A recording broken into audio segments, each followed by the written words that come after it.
Is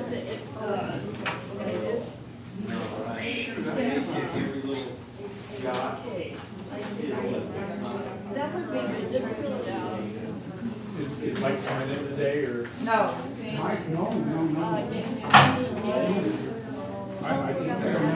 Hello, my fellow Alaskans. How are we all doing on this beautiful, beautiful Saturday morning?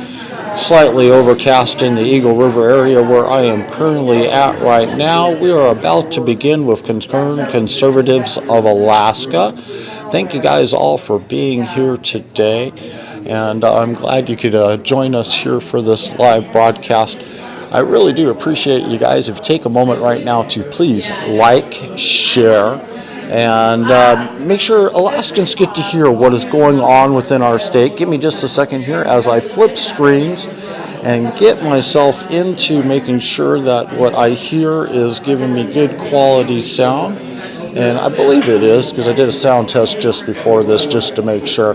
And sounds like it's doing really good right now. So again, we are here at Concerned Conservatives of Alaska. We're at the Birchwood Chugiach Senior Center is where they're holding their meeting at today. These meetings will rotate every other time. This time it's here in Birchwood Senior Center, and next time it will be at the Real Life Church in Palmer, Alaska. And today we're going to get to hear from Scott Egger and the Alaska Grand Jury's investigation into our corrupt judicial branch here within the state of Alaska. And this has been going on for a very long time. Mainstream media didn't want to broadcast anything that was occurring with this investigation. And over the past couple of years now, and a little longer than that, it has really, really gained traction. And they impaneled a grand jury that really started digging deep into the corruption of our judicial branch itself and why our grand jury investigations within our state were put at a total standstill. These investigations have been going on throughout history of grand jury investigation, but it was up until November of this last year and December when our judicial court, our justices out there, one justice in particular, decided to change the rules of what grand jury investigators could do. They put the power and control of all decisions to be in the hands of the judicial branch themselves, not the grand jury doing the investigation. They took away all of their subpoena powers. They took away their ability to bring charges and indictments against those that they are investigating to be brought to trial. This is what all of this grand jury investigation is all about. And again, if you're just tuning in, please take a moment to like and share this video. It's greatly appreciated. You can find this live right now on Twitter, YouTube, and Facebook, all at Politadick. And you can go to Politadick Unfiltered on Facebook. That is our one uncensored media channel that you can always capture this on. If you are someone that likes to watch it on a website, you can always go to our website, politadick.com, click on the Politadick Live, and you will be able to find this video streaming live on our website right now. And within the next 6 hours or so, you'll also be able to find this on Rumble. Please go to rumble.com at Politadick. Become a subscriber long enough to follow us and get notifications when we go live. Once we reach 100 subscribers on Politadick on Rumble, we will be able to live stream directly to them, and you won't have to wait 6 to 12 hours to find this video there. Once again, please take a moment to like and share this. We're about ready to begin. Scott Egger with Alaska Grand Jury investigation into the corrupt judicial branch in the state of Alaska. Stay tuned. Please share. Be merry. See you guys a little later. Okay, guys. Can you guys hear me okay? John, is this okay or is it too echoey? It's good. Okay. Thanks for coming, everyone. We have a real important subject to talk about. It's as loud as I can get it, Tom. Real important subject to talk about. Real quick, we'll stand and do the pledge, please. John, will you start it?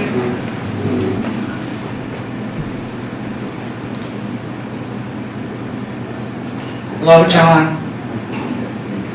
I pledge allegiance to the flag of the United States of America and to the republic for which it stands, one nation, under God, indivisible, with liberty and justice for all. Would you say prayer, please? Sure, could I come up here? Absolutely. All right, let's pray. Father in heaven, our Father, we just want to thank you for this great country of ours. We thank you for this great state of Alaska, Lord. Lord, we just realize that through history, when men were faced with troubles and dilemmas and situations that they had no solutions for, that they turned to you, Lord God, and you came through for them. And I believe we're in that same situation today, where as a country we need to turn ourselves and our hearts back to the Lord. And so, Father, I just pray that you would help us to actually to seek your face, Lord. And in Chronicles you say that if your people that are called by your name will humble themselves and seek your face and pray and turn from their wicked ways, that you will hear from heaven and heal our land, Lord. So, Father, we seek you and we ask that you would heal our land in Jesus' name. Amen. Amen.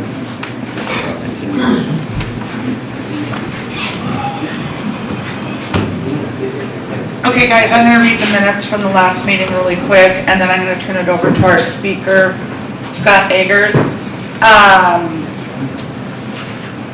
At our last meeting, Ron Johnson spoke about the local Matsu Health Foundation.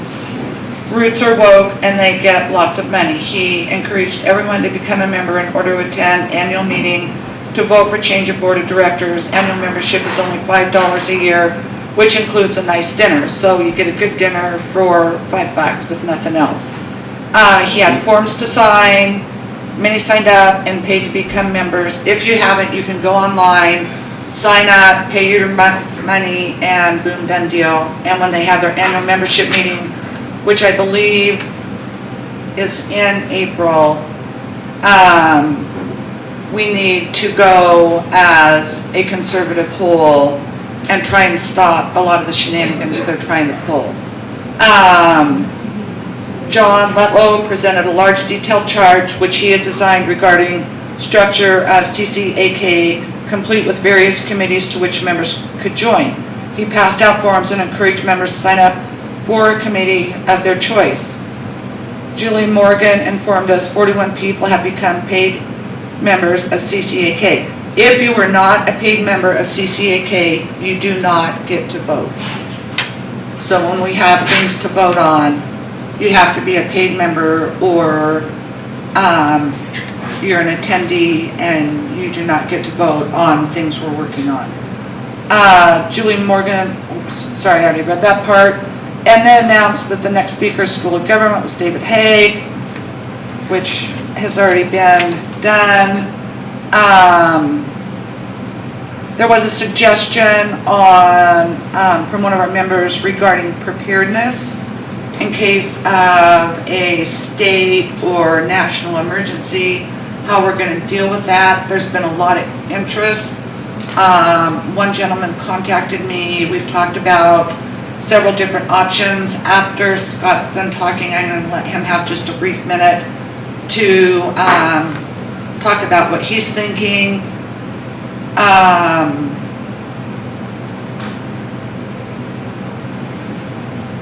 We need to get to work on election integrity is going to be one of our next big things.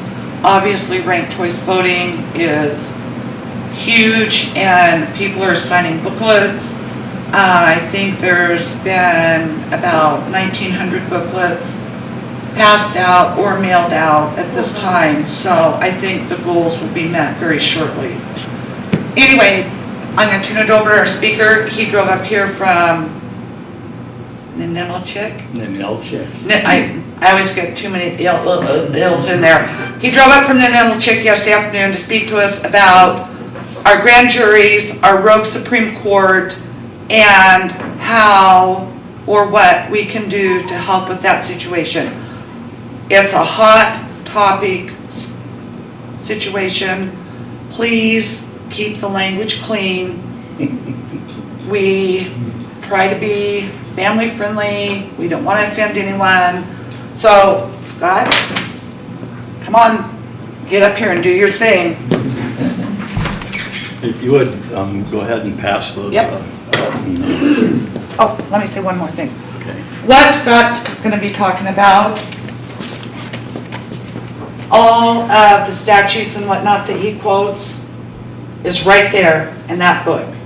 You can get them at the LIO. I stopped by to get some. They were out. They're free. Go get one. This is written in common sense, normal people language. Everybody can understand it. Go get it and find out what our Constitution stands for and how badly it's being abused. Thank you. There you go. That's probably no surprise to you folks.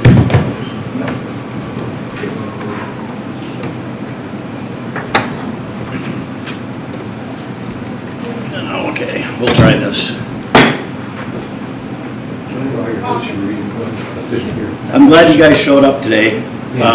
There's some important things going on that require sort of immediate attention over the next couple of months coming. I'm actually here on behalf of a group of people that have been working on some grand jury issues. And I want to give you some information that is invaluable to you guys, to all of us. If you have a problem with the permanent fund dividends not being sent out, if you have a problem with the COVID vaccines. Scott, you gotta get the mic in front of your mouth. Put it in your pocket. Bring them closer. You gotta get the mic in front of your mouth. We can't hear you. Does that work? No, you literally have to hold it too. There you go. How's that? Perfect. Thank you. So we are in a critical couple months here with something that we have going on in the state right now. And what I want to bring up is the importance of grand juries. And what I was saying is, if you have problems with the way the PDF has been handled with COVID vaccines, with election fraud, with virtually any problem that the citizens of this state have, there's a method for us to fix it that has been overlooked for decades. We used to know about it in this state, but in the 1980s, they started squelching this information from us. They started changing things in the grand jury handbook relatively secretly. They didn't change the meanings of things. They just pulled things out that were very contextual, that told you that you had the rights to do certain things, and they pulled it out so that you as a grand juror didn't know that they were in there. So before I carry on about that, let me explain to you how grand juries work, because that's one of the things that the average citizen has no idea what a grand jury and how this even relates. I'm sure there's a lot of you guys going, what the hell is he talking about with a grand jury? Okay, so we have two types of jury systems here, and we are going to talk about state. Okay, not federal. Federal is a completely different animal. We're going to talk about the state for a second. Those little yellow cards you get in the mail occasionally that want you to show up for jury duty, they're almost always what is regarded as a petit jury. That's where you're going to go in there and sit with the other jury members in a courtroom, and they're going to bring in the criminal, and you guys are going to have to judge whether he is guilty or not. Okay, that's a petit jury system. That's not what I'm going to be discussing here. We're talking about grand juries, and what they are is 12 to 18 people who show up prior to that petit jury, and they give the prosecutor what is called a true bill or an indictment, so they can then go prosecute the criminals and bring them in front of the petit jury. Does that make sense to you guys? Okay, so there's two distinct juries that way. The petit jury that hears the criminal case, and the grand jurors that allow him to be indicted and brought before that jury system. The grand jury that they form, Wasilla Palmer area has one up in their courtroom, up in their courthouse, I should say. I believe Anchorage has 3 or 4 of them going at all times. Kenai has one going at all times. They generally last about 3 months. And sometimes they meet, depending on how busy they are, they meet about once a week. And the way they operate is generally the prosecutor comes in, gives them information on numerous criminal cases, and then they try to get indictments for several different criminals. That's called a true bill. If the jurors believe that they should go in front of a petit jury, they write up what is called a true bill or an indictment, and then they go charge these people and they bring them in front of the petit jury. So what we discovered recently is that the grand jurors have a lot more power than what was believed by our court system and our judges, and even because they've been taking things out of our grand jury handbooks, the abilities for the grand juries to do certain things. So Terry passed out some paperwork there for you, and what is important on there is if you look, a lot of this is old paperwork that I had from last spring when we were doing what it talks about in the first half of that front page about, we went down to Kenai Courthouse, March, April, May, June, and we picketed. There were 30 to 70 of us there at the courthouse every Wednesday when the grand jurors arrived. And what we were wanting to do was submit evidence of felony charges against state officials, including a 33-year judge investigator named Marla Greenstein, who we have cold hard evidence, falsifying documents, felony charges, trying to cover up for corrupt judges in this state.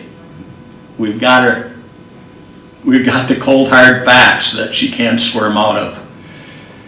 We've been trying to get this stuff in front of juries for years, and we couldn't get it in front of them. They wouldn't allow us to bring this stuff in front of the grand jurors. The courts wouldn't. They literally stopped 5 now. 5 jurors in 5 separate courtrooms, juror rooms, tried to tell these other jurors, which if you look at the statute there, on the page there, you'll read the Constitution there. It says,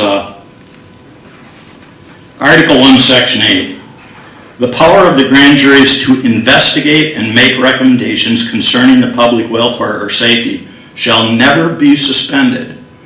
Remember, the Constitution is the strongest document we have.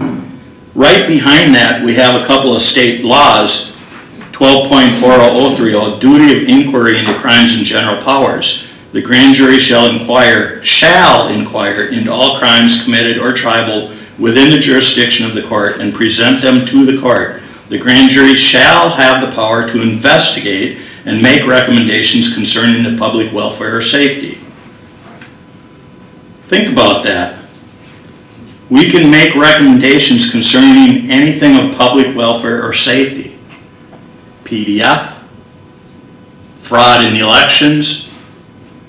If you have a water problem in your community, maybe your water's discolored for months, and you want to figure out why, and you can't get answers from your officials, your grand jurors are supposed to be able to figure that out for you. They can go ask those questions. They can subpoena people. They can indict people. They can issue reports. Grand jurors in that, they have the ability to walk into a public office, open a drawer during reasonable hours, and pull out documents and read them. Can you imagine that? That's why they're squelching all this. That's why the courts are coming down on these people. They pulled a grand juror right out of the jury room when he was, as required by state law, to inform other jurors of a crime. Before he could inform the other jurors, they pulled him out of the jury room and marched him in front of the judge in the other room, who read him the riot act, basically threatened to throw him in jail if he disclosed any of that information. And they shut him down. And we have affidavits saying so from 2 of the 5 jurors that happened to. The other 3 were too scared to even file an affidavit for it. So we've been fighting this for like 4 years. That's what's been going on. So this last spring, like I said, in March, April, May, June, we picketed and we tried to get in front of the current grand juries. There were one that sat for 3 months, January, February, and March, another one that sat April, May, and June, and we picketed both of those to try to get ourselves into the courtroom. In June, we were sitting in the courtroom, in the courthouse, and a fellow by the name of David Haig, who's responsible, and I'll get to him a little bit more later, him and I were sitting chatting in the courthouse, and a lady walked by, and we knew that the grand jurors were kind of coming and going occasionally, and we started up a conversation with her, and she said, "Oh yeah, we heard about you, you know, they told us about you guys, you're all a bunch of nutcases, blah, blah, blah." And we asked her, just give us 5 minutes, just, you know, let us speak to you for 5 or 6 minutes, let us come into your jury room, give you guys the information, and you guys can decide whatever you want to do with all of it. If you think we're crazy, write us off and carry on with your regular business. She sat there and thought about it for a minute and said, "Okay, maybe we'll do that." So we sat out in the courthouse for another 2 hours, and we got a text on our phone that said, "We're going to let you in 10 minutes. Now, we've been waiting to do this, folks, for years, okay? Now we've had a juror tell this to the other juror members in the grand jury room, and they held a vote. They voted, I don't know if it's unanimously, but it was a majority, which is what it took for them to allow us to come in. So we sat out there for another hour waiting for him to come out and get us once we got the text, and we heard a lot of doors slamming and yelling and banging. Somebody had squealed to Judge Wells down there in Kenai in the courthouse. Judge Wells came in there and dismissed the jury. They did not let us come in. They directly violated the Constitution by stopping an investigation. They suspended, just as it says in the Constitution, they are not allowed to do that. State statute says that the other juror members must disclose this thing to the other jurors. They're stopping all that. So we decided when that happened that, okay, it's going to take a little more drastic action, so we decided we were going to have a sit-in in August. And they heard about it, and they barred us from any longer being able to protest in front of the courthouse with our signs. Couldn't be on their sidewalks, had to be out on the street, blah, blah, blah. Wouldn't let us park in the parking lot. They did the whole thumb on you deal. And however, we've been dealing with some other people in the background, and trust me folks, we've been to the FBI, we've been to the key state trooper divisions, we've been to the AG, the governor. We've hit all these places over the years. There's been no stone unturned. We've tried every way we could to get this stuff to happen. Well, Representative Carpenter out of our district down there had been working with the Attorney General, who promised us that we would get a special grand jury, which by the threat of our sit-in, I believe is how that happened. And in August, they started a special grand jury. We dropped massive, they allowed us to come in. David Haig actually entered the courthouse several times and dropped massive amounts of evidence of felony on the 33-year investigator, Marla Greenstein. Did I mention her? Yes. 33 years she's had that position. She's done over 8,000 cases. Anytime a person who had problems with the court system submitted a complaint, it went to Marla Greenstein. We got her cold, falsifying documents. The corruption is so deep. She's been covering for judges for so long, and they're all covering each other's butts. And that's probably no real surprise. We know stuff like that's been going on. So,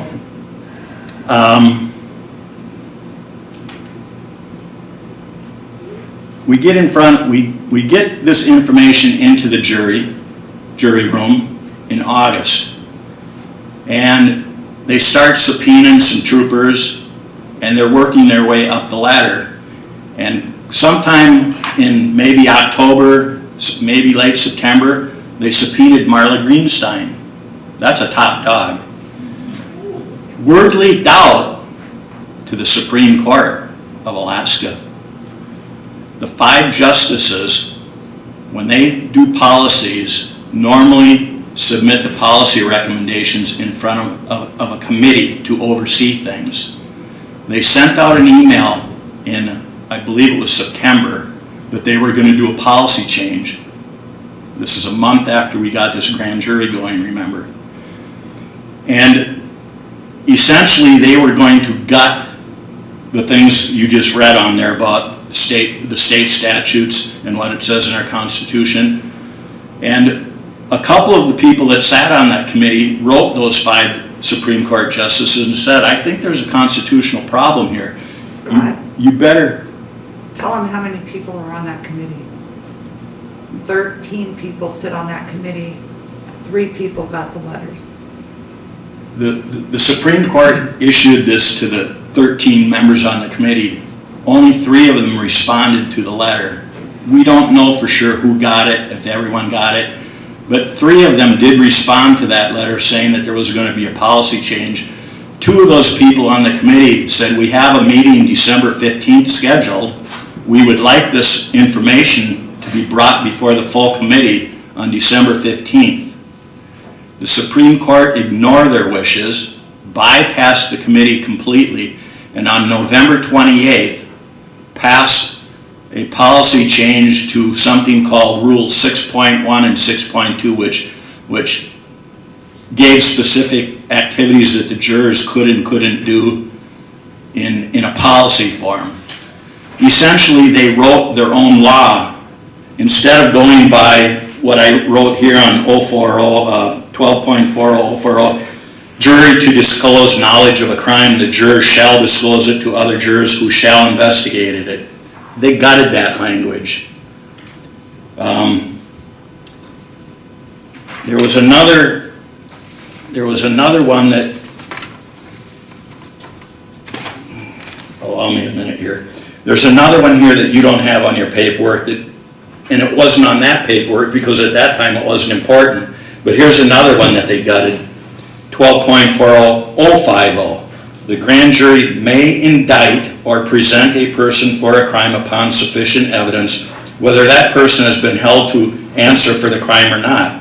So the key point here is they may indict. That grand jurors were never having to go in front of a judge or a prosecutor and get the okay. And the logic tells you why. The very people that we are indicting that in front of that jury are the ones that are holding the court for us. So they're wanting to dictate what information comes and goes out of there and what can be said. It's completely against the law, it's completely against the Constitution on its face. So what I really want you guys to understand here, this is very important for you to understand that the grand jury, I call it the 4th pillar of our government. We have our executive branch, we have our judicial branch, and we have our, help me, legislative, thank you. So we've been trying to go through the legislation. We've sat in many of our representatives' office. And the problem is, and I guess this is why, you guys are dealing with the legislators, I understand that's basically your group. Folks, that's a long shot. The rules are already in place. The laws are already there. The problem is it isn't that we don't have the laws. They're already there. The problem is we don't have anybody enforcing them and paying attention to them. We should be able to walk in front of any grand jury tomorrow, if there's a grand jury in Wasilla, and you wanted to go in there and complain about the water, your PFD, you're supposed to be able to go do that right now. We don't have to wait for the legislators to do anything. Well, yeah, they'll tell you they'll put it in a committee and they'll get right on it. We've all seen it. So we're sitting on our butts here, folks. We've got to start being vocal and doing this stuff ourselves. We've come a long way this past year. David Haig's been fighting this for well over a decade. They ripped his family apart. It started out about him, but what he did is he was the one that discovered all these felonies and all this nefarious stuff that was going on in the background. And it wasn't just his case, it's all kinds of cases. There's OCS cases, Office of Child Services. It's corrupt from top to bottom. What we found out through David Haig is he has the goods on him. Dead to rights, and they're all panicking. And this goes all the way to the Supreme Court. The Supreme Court would not have gutted this grand jury 6.1, 6.2 stuff were they not implicated. Now here's a problem that I see. If we're successful, this may pull down our whole judicial system. It's that big. It's going to implicate almost everybody, I think. We have had an occasional person within the court system help us. There was a gal named Joanides. I may have pronounced her name a little wrong, but she provided a couple rulings that furthered some of David Haig's case, which she didn't have to do, but did. So, here's where we are with this, and this is why Terry got me here. We've got this grand jury in place right now, August, September, October, November, December, January. We're into February. They've got all this information. They've got a ton of information. They have subpoenaed many high-up people. The Supreme Court just jammed this thing in December to stop this, I believe. We believe it was to stop this grand jury. There's one or two more other cases that are conjunctured with ours. One was supposed to go forward December 15th in an Anchorage court. That was, that was immediately shut down in Anchorage because of that December 1st order that went into effect. That's Supreme Court Order 1993. Go ahead. You're referring to the Kenai Grand Jury when you were saying they have all the goods. Yes. Okay. Yep. That's where the action is right now, is Kenai. And that is a special grand jury that they called somehow for us. I'm not sure how. I would have liked to have been a fly on the wall listening to that conversation to get that thing going. But they're all in way over their heads right now. It's very much like the federal government, where you know they just lied to you. And guess what? They just lied again to you about the same thing. And again, they cover their ass with lies. But the paperwork says it all. The audio tapes that we have and the paperwork says it all. These are felony crimes, and these are the people that are running our state. So the reason Terry's got me here and that this is important at this juncture is because now that we've had this grand jury in place for the last 5-6 months, we know that we're getting close to the end for the grand jury, and they're going to have to write a report or indict or do something with all the information we have. It's coming. We believe it's probably going to be the end of March. We're very worried about the Supreme Court Order 1993. It's not terribly long. You can pull it up online.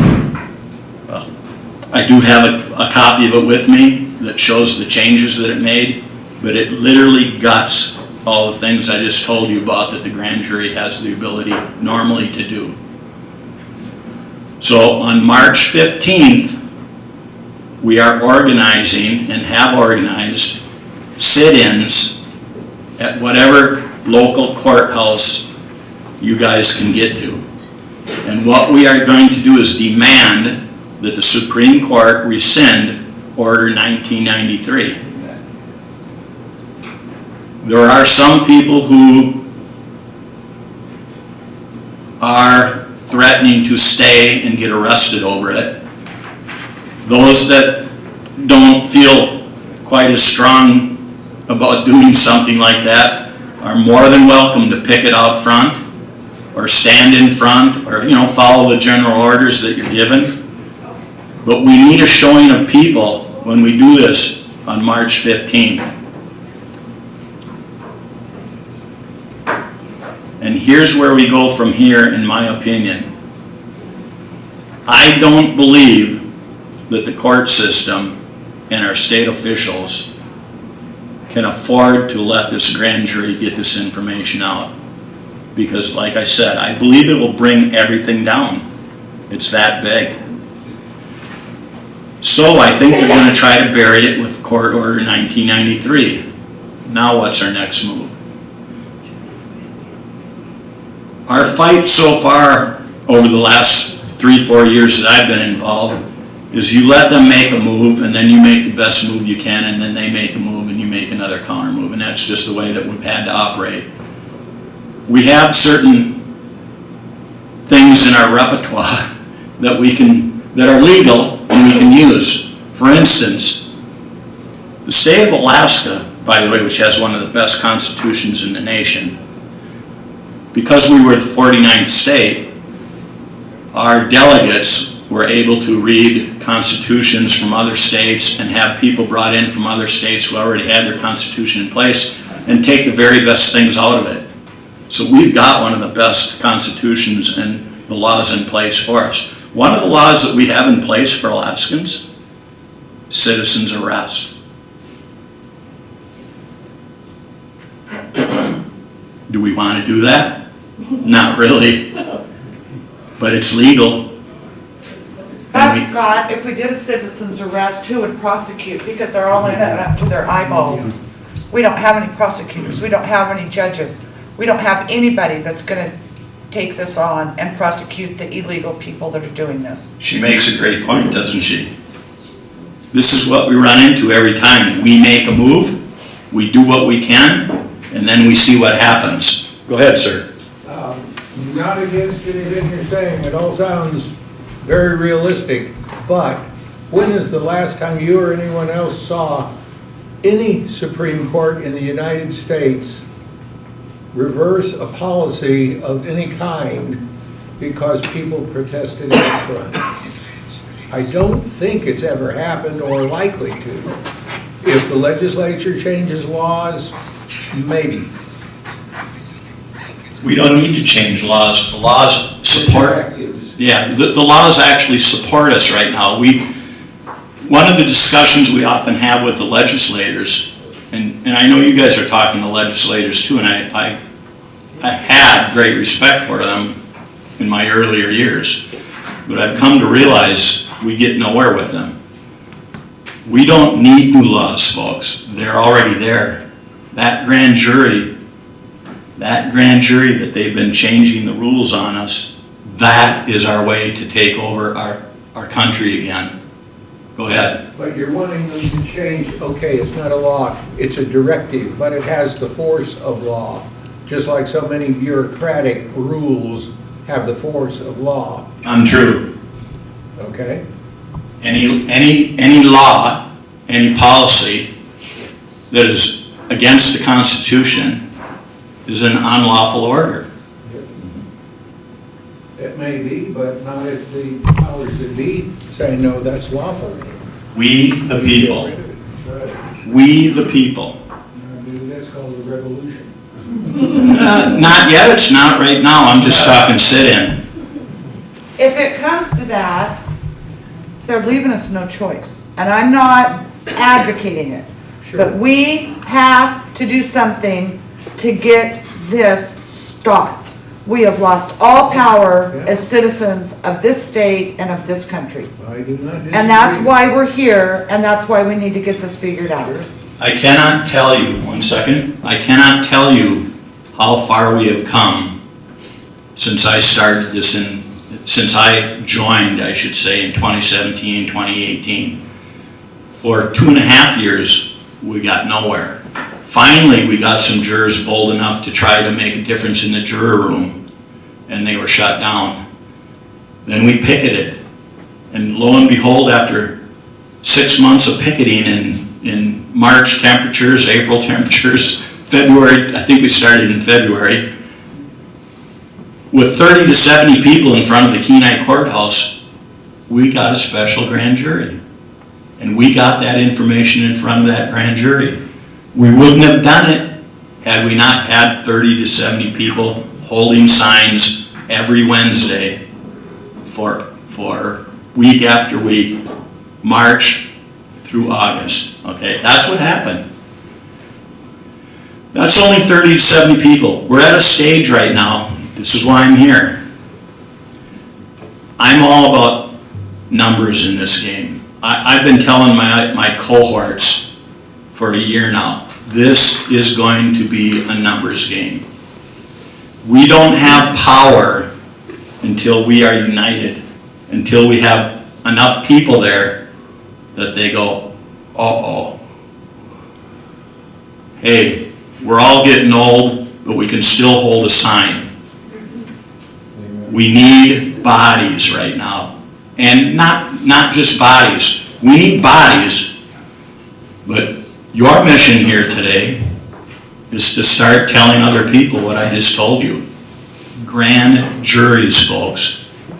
I don't know if you noticed, was there a sign still up on the little chair when you came in the doorway that said, okay? Yes. Early last year, we purchased a couple hundred of those and we plastered them all over the Kenai Peninsula. I was up at Big Lake in July trying to get people to put some up there. We've got people in the Matsu Valley involved in this. They've got some signs. But we plastered the Kenai Peninsula with it all spring. There's talk about it. There's a lot of people that are starting to become aware of what's going on.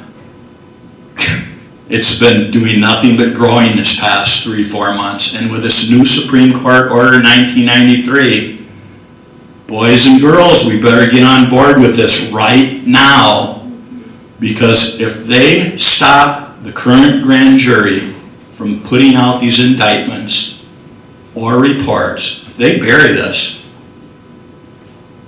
right now, March 15th, that sitting, we've got to stop them from stopping them grand juries from doing their job. That's why Terry got worked up and needed someone to come up here and talk to you guys. Go ahead, ma'am. I might have a silly question, but has this ever happened in any other state?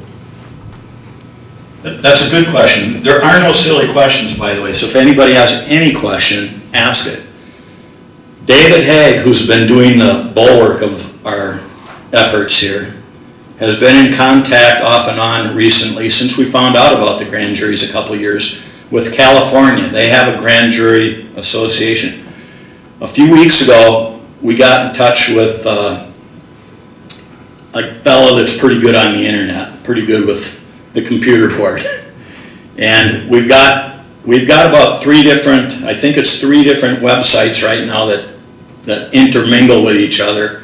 One of them right now, you guys could take note of this. All the evidence that I've talked to, all the documentation, audio tapes, blah, blah, blah, is on a website called alaskastateofcorruption.com. That was our original website where we first started securing documents and evidence of all the things I just told you about, the felony crimes. There's a ton of information there. You couldn't go through everything there I don't think in 20 hours. But you don't have to go through that.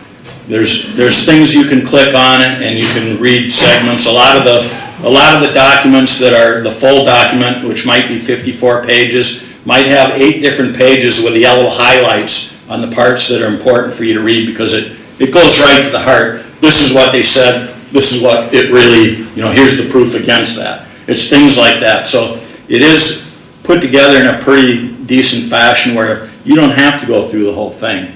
But there will be enough things on there that you can dive into and go, I see what he's saying. He's right. Things like audio tapes where in David's Hague case, they falsified a map for him and convicted him on a map that they knew that they falsified, and they put that in front of this is Pettit jury we're talking about, not in this case. When they convicted him, they took a map that they falsified, knowingly falsified, talked about it on an audio tape that they falsified it before they brought it in a courtroom, and they used that map to get David Hague to give him a guilty verdict. And they also used parts of the aspect of that map in the sentences that they gave him because of that. So that's kind of one of the many things that started this whole thing. If you want to see something interesting about David Hague, it's one of the things that got me originally involved. Is David Hague at one time had an appeal in court where he was going to show some evidence that he had that was not brought forth in his court trial. One of them was the falsified map, and so he brought the falsified map into the courtroom during one of his hearings that he had, and the judge told him that he wasn't going to be allowed to show it and to put it away, and David had some bad words to say and unrolled that map. They tased him down to the floor. If you haven't seen that, it's on YouTube. It's got millions of views. That was one of the things that originally got me going, what the H is going on here? He had his family in the courtroom, a bunch of his friends, and they put him right to the ground with tasers and closed the courtroom down. It'll make you cry. Scott? Yeah. Back to the grand jury. Who has authority over them? Do they have authority or in and of themselves, or does the Supreme Court have authority? Nobody. The grand jury was set up by our delegates. There's a lot of delegate language. Matter of fact, I'm going to read some of it to you here in a minute. If I bore you guys too much, let me know, please. That's a really good question. The judges in the courts want you to believe that they have jurisdiction over the jury system, the grand juror system. They don't. Traditionally, it wasn't set up for them. It was set up by the citizens. And some of the language, I got to read you some of this, because this is very telling. The constitutional language and then the state law that backs it up was based on things like this kind of a discussion. This is out of the delegates' language when they documented all the things they talked about. Hellenthal, and then there's a number 1325, 1406, which is on the documents that you read. It's set up in a number system like that, so you can find things.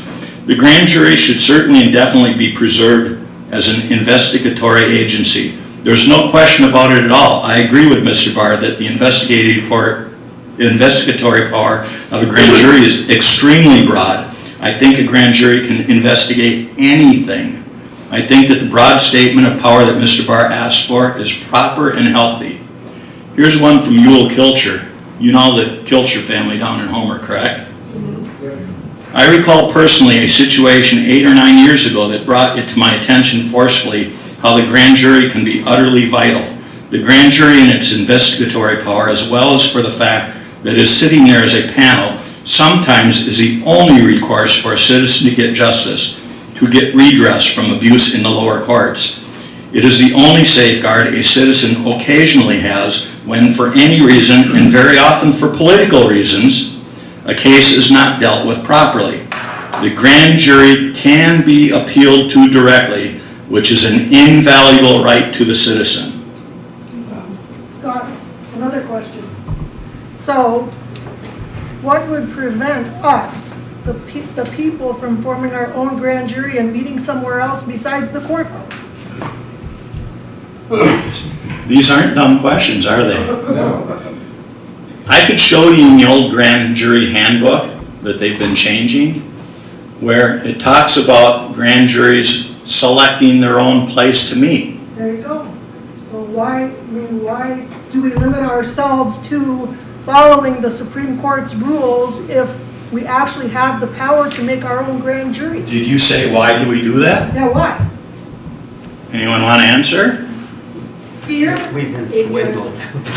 Because if you held them in public where anybody could go watch it, don't you think that the public would go to a meeting of a grand jury that was set up outside the auspices of the Supreme Court? Well, grand juries are secret. They're supposed to be secret. Oh, okay, gotcha. They are supposed to be secret. But who has control over them? The courts think they do. The Supreme Court obviously thinks they do. They just passed 1993. Right. But see, we're losing that, folks. They don't have that. They have opinions, they don't have rulings. No, they don't even have state law on their side. They definitely don't have Article 1, Section 8. Read that. It shall never be suspended. I can read you portions out of 1993 that says that if a juror wants to talk to another juror, according to 1993, he has to go to the prosecutor or a judge and get the okay to go talk to the other jurors. That's exactly contrary to the law and the state constitution, but especially the law. So we know that Supreme Court justices can't create new law, can they? That's up to the legislators.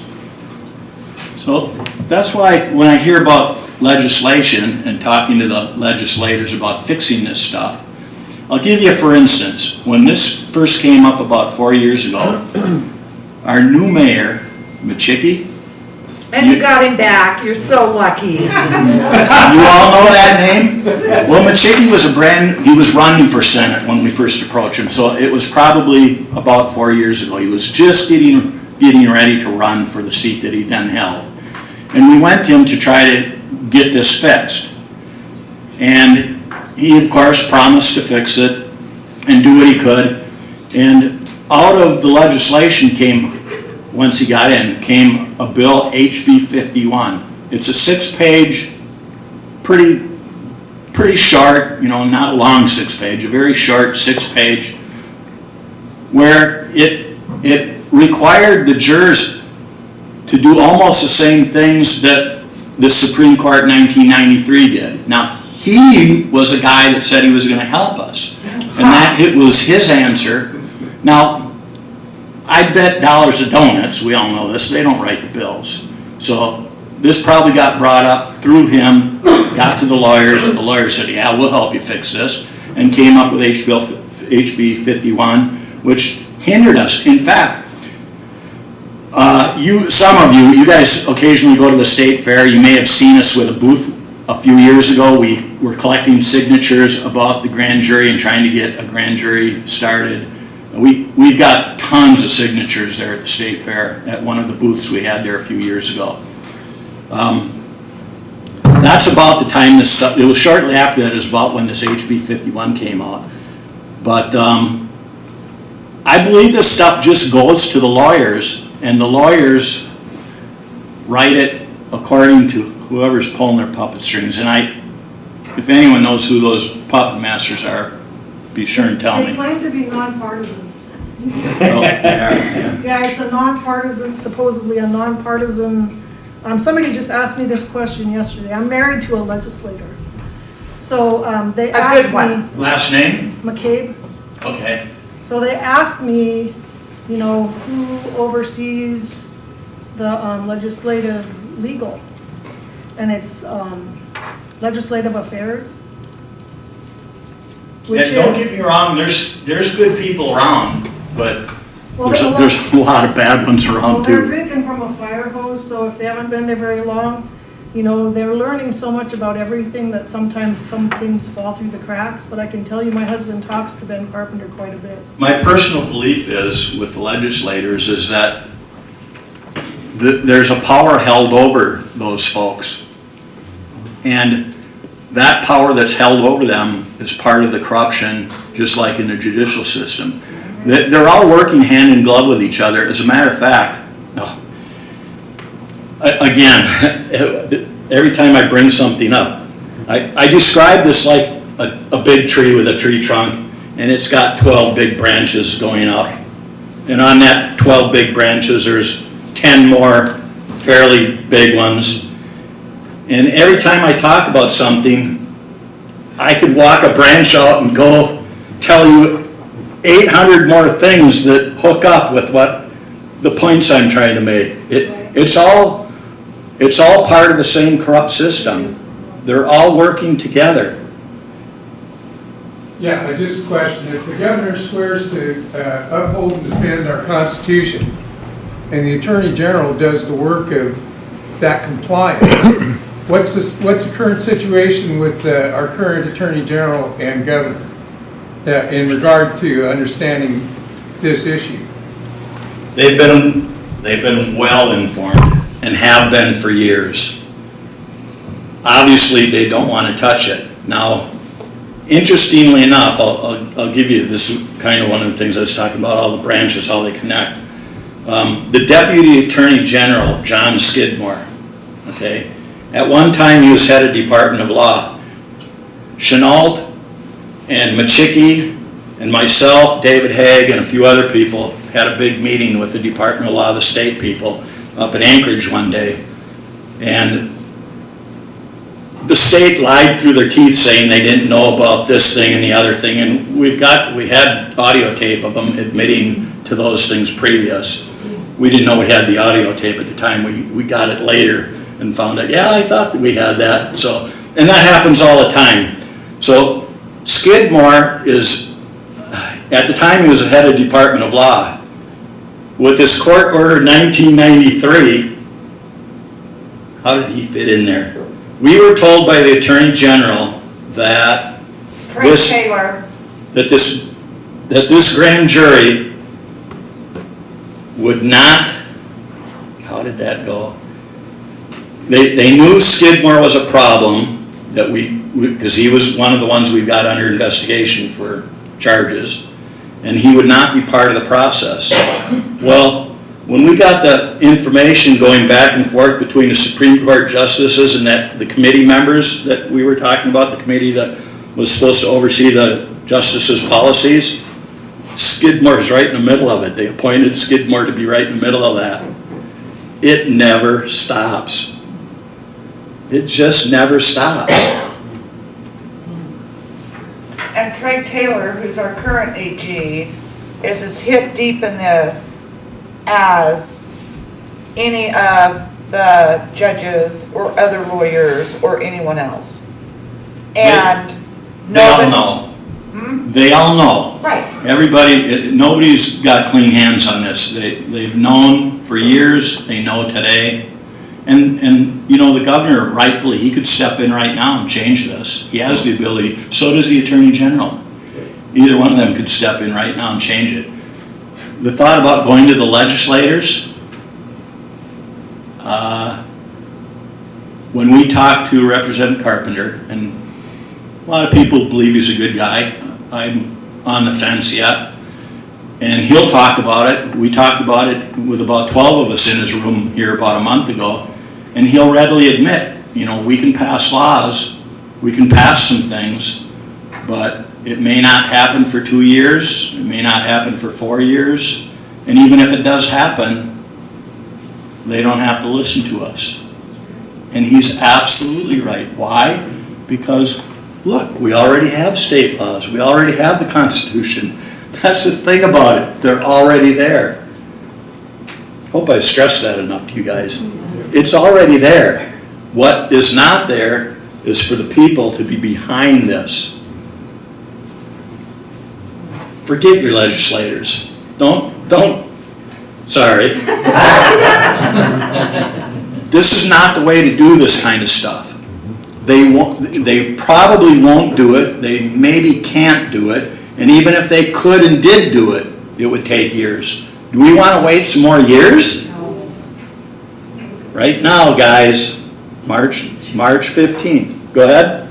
So are you an organized group, and is David Haig the head of the group? Or maybe I missed out on an introduction because it was hard to hear. But You guys are asking great questions. I tend to run my mouth a lot. Occasionally you can see I get a little bit lost.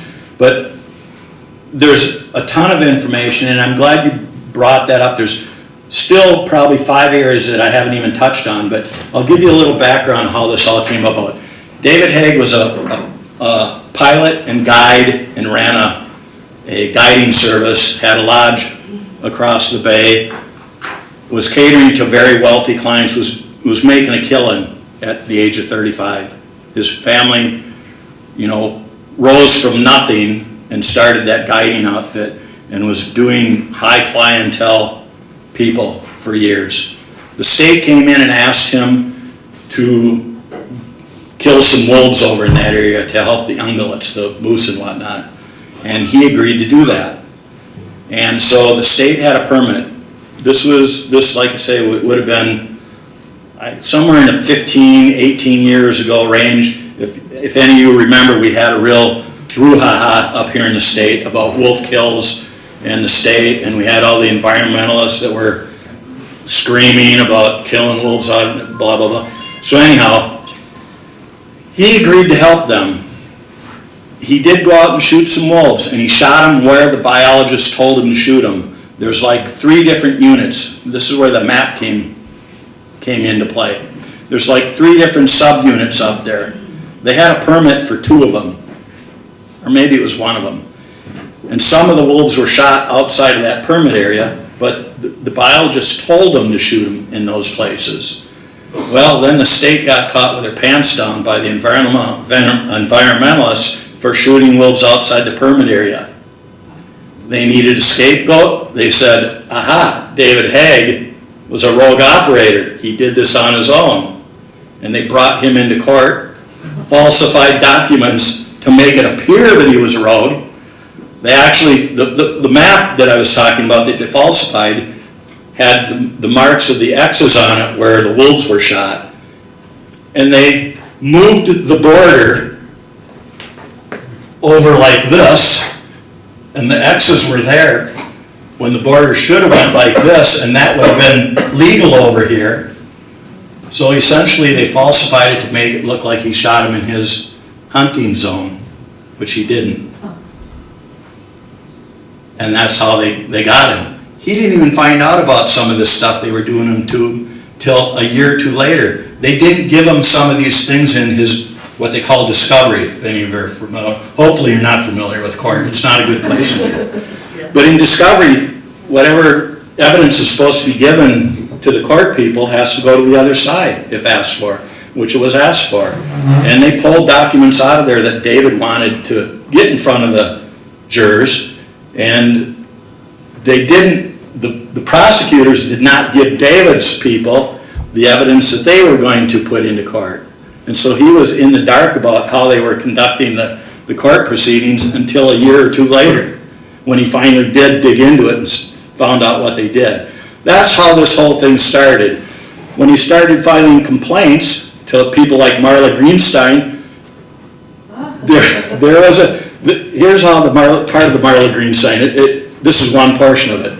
So the trooper who was at the courthouse where David Haig was being held in front of the jury was in McGrath, and the trooper that was conducting the case against him was driving the judge back and forth from the hotel and going out and having dinner with her, etc. That's an obvious problem. And so David Haig complained about that to Marla Greenstein. And David Haig said, I have people that are witnesses that'll tell you that they all saw the trooper doing this. And David gave her a list of people to go ask, including some of the jurors. And Marla Greenstein filed official court paperwork saying, I interviewed all those people. They all said that the trooper did not do that. Well, David Haig went to those same people and got affidavits from all 6 of them. And they all swore on affidavit that Marla Greenstein did not interview them or call them and ask about it, and that the trooper did drive the person around. There were things like that. That's only one. There was some other things that came up too.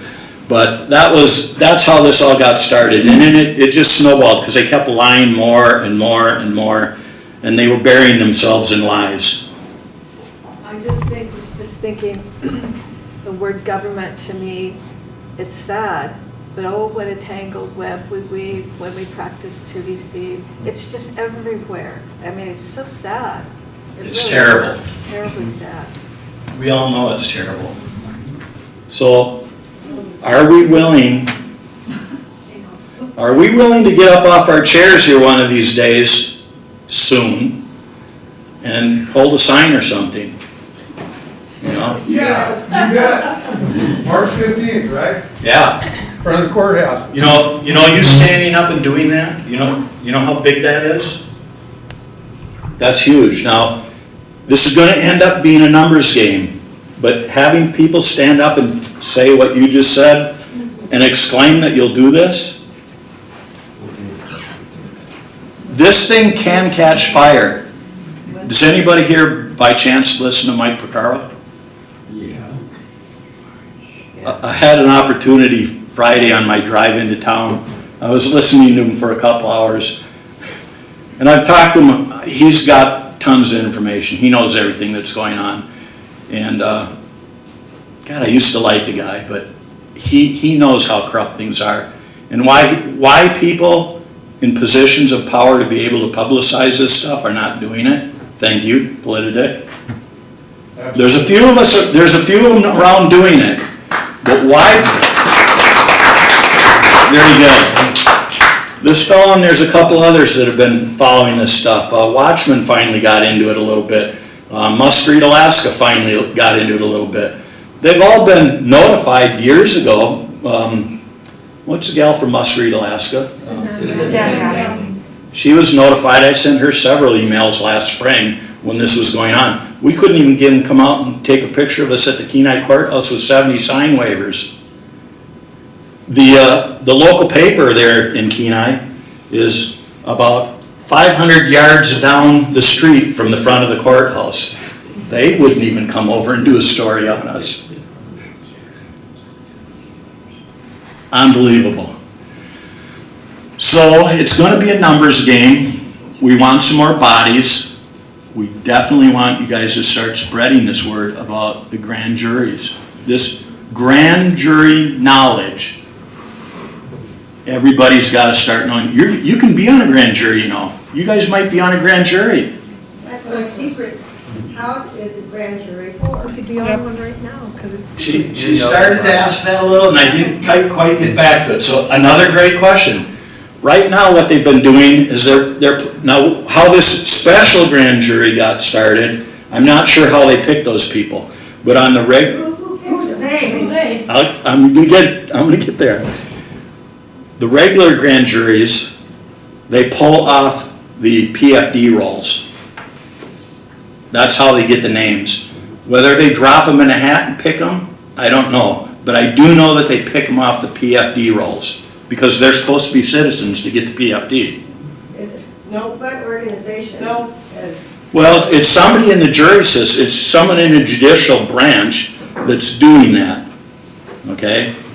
We've allowed them that control for decades.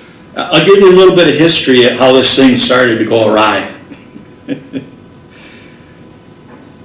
Obviously, the delegates had their idea how this was supposed to go. In the early days, territorial days here, it operated much like what we're talking about. They'd get a group of people together that had a problem in their neighborhood, and they'd talk about, hey, that policeman over there, he's been doing this or that. People could do that. They would organize their own grand juries, so to speak. I guess that's what they were. But eventually the judicial system kind of cobbled onto it and started, well, we'll help you out. I imagine this how it went. We'll help you out. We'll arrange things for you, okay? And that's probably how it started, which isn't bad. Now, are they salting some of these grand jurors? I don't know. Go ahead. I don't know if they're salting some of these grand jury rooms or not, but if I hadn't already made this clear to you guys, remember, the one we're talking about now is a special grand jury. Most grand juries are only 3-month grand juries. Most of the time, they only meet 1 day out of the week. And Scott, One more before let me finish this thought. So these grand juries meet maybe 1 day a week in Palmer Courthouse or Wasilla, wherever it is. I believe there's 3 of them that are running in Anchorage, 1 in Kenai, 1 day a week, and they run for 3 months. Then they dismiss them. They get a new batch of 12 to 18 people that come in, and the next one starts up. Okay? So that's how they go. Go ahead. so David has been really concerned that they've been lying about the special grand jury down in Kenai, and the prosecutor, Scott, where did that prosecutor come from? How did David get that prosecutor assigned to this grand jury? Anyway, this prosecutor is verifying with David weekly or daily or whatever that the grand jury is still in session and is still hearing evidence, but it took David. So here's what happened. This special grand juries are not supposed to have prosecutors or court people in there. A grand jury is supposed to be able to act independently. The court insisted that there was going to be some oversight there. Well, we hadn't gotten anywhere in all the other times that we tried it with regular grand juries. We couldn't even get our foot in the door. So David accepted the fact that, okay, it's a special grand jury and you're putting people in there. And think about this. That prosecuting attorney that they put in there, that attorney that they put in there, was picked by the state to oversee the state's business. And they knew that we were out to prosecute the state. Conflict of interest. It gets worse. When David Haig filed his complaint against Marla Greenstein 15 years ago, guess who was the one that signed off on the complaint in front of Marla Greenstein? None other than that same prosecutor that is now sitting in that grand jury, assisting that grand jury. Clint Campion is his name. What was his name again? Clint Campion. So, and this is a good thing to bring up at this time. So, what can we do besides the March 15th thing? You guys need to go to the Alaska Grand Jurors, ORS, Grand Jurors Association.org. This is the new one that came up. There are some documents on there. We finally got buttons where people can donate to help our funding to press this. And there's a page or two on there where what we were doing is we were sending complaints to Clint Campion that we want to make sure that the current grand jury that's sitting fulfills their duties. We've got hundreds of people that have already done. I mean, I know he's got a stack of over 200 of them already. And so we're inviting people, other citizens, to get on board and overwhelm them with documentation that you're all aware. When you sign your name on something and it goes to them, you're making them aware that you're watching this. That's the only way we're going to get this stuff done, folks, is if we put pressure on them. We've never gotten anything handed to us. The only time we've made advances is when we've actually put pressure on them somehow. And believe me, there is a ton of pressure on them right now. So Clint Campion is the fellow's name. Now, get this. When David asked him early on in the new grand jury seating, why did they pick you when you're the one that exonerated Marla Greenstein during my complaint? He said, I don't even remember that. I didn't even know I did that. Ha, yeah, right. Do you believe him? Well, here's an interesting take on it. I got to thinking about that. What if, back in the day, because we're talking 18 years ago, 15 years ago, whatever it was, what if back in the day Marla Greenstein was getting a lot of these complaints and being a high mucky-muck, she's not going to do all that paperwork.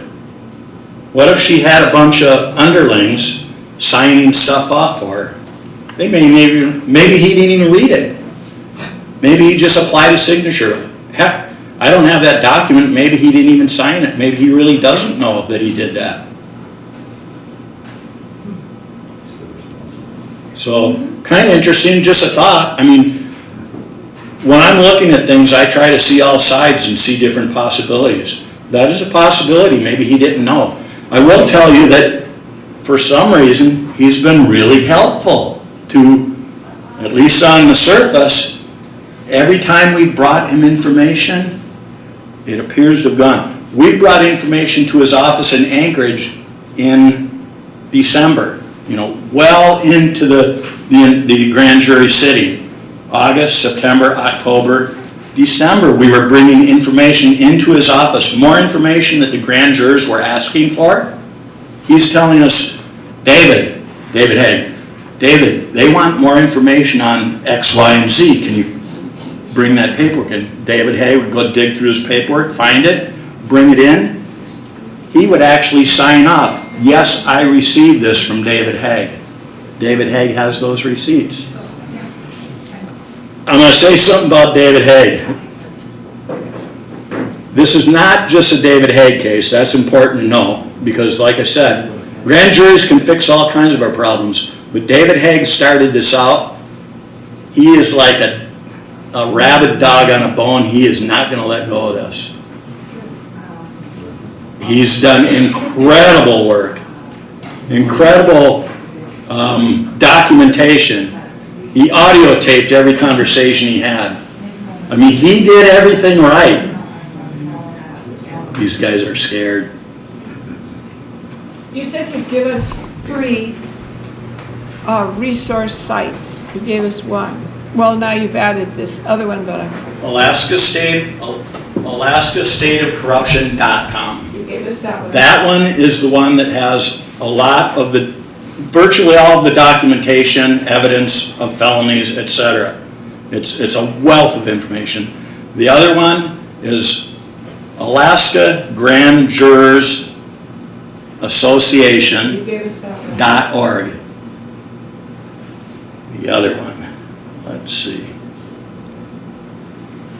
Can you say the first one again? AlaskaStateOfCorruption.com. I can't tell you right off the top of my head. I'm drawing a blank on it. But you'll be able to find the third one on AFCR1776.com. AFCR1776.com. That's not the one I was thinking of. So, briefly on AFCR, it's a group that we bonded with once we found out about grand juries. AFCR stands for Alaskans for Constitutional Rights. Their big thing, they were out of Homer and Anchor Point. Their big thing was vax mandates and masking. They were terribly upset about it. When we found out about grand juries, I said, hey, we got the answer for you guys. And I started, myself and David and another fellow, started attending their meetings. And they got it. They jumped right on board. So it's a fairly organized group. They have a lawyer. They've actually funded some of our stuff and given us some legal advice through their lawyer. And they are going to come out with a series of radio ads, and I guess they're making a video and they're supposed to come out pretty soon. So you might keep your eyes open for that, but Alaskans for Constitutional Rights. And in that, one of the things we do, we meet every Thursday down there in Anchor Point, and we have a fella out of Juneau who, you know, all these networks kind of come together, and his name's David Ignell. He's a former attorney. He used to be an attorney down in California, but he lived in Juneau for a bunch of years. And he wrote a book recently, and it outlines the corruption within the jury system, within the judicial system. He had a case that he was particularly pointing at, but there's a lot of cases like that. But he highlighted on that case that he was interested in, and he's been instrumental in looking at documentation from long ago about things. And he wrote a book, and he's been going through his book on a Zoom chat every Thursday with our AFCR group. We're up into about chapter 13. I think there's only like 15 chapters.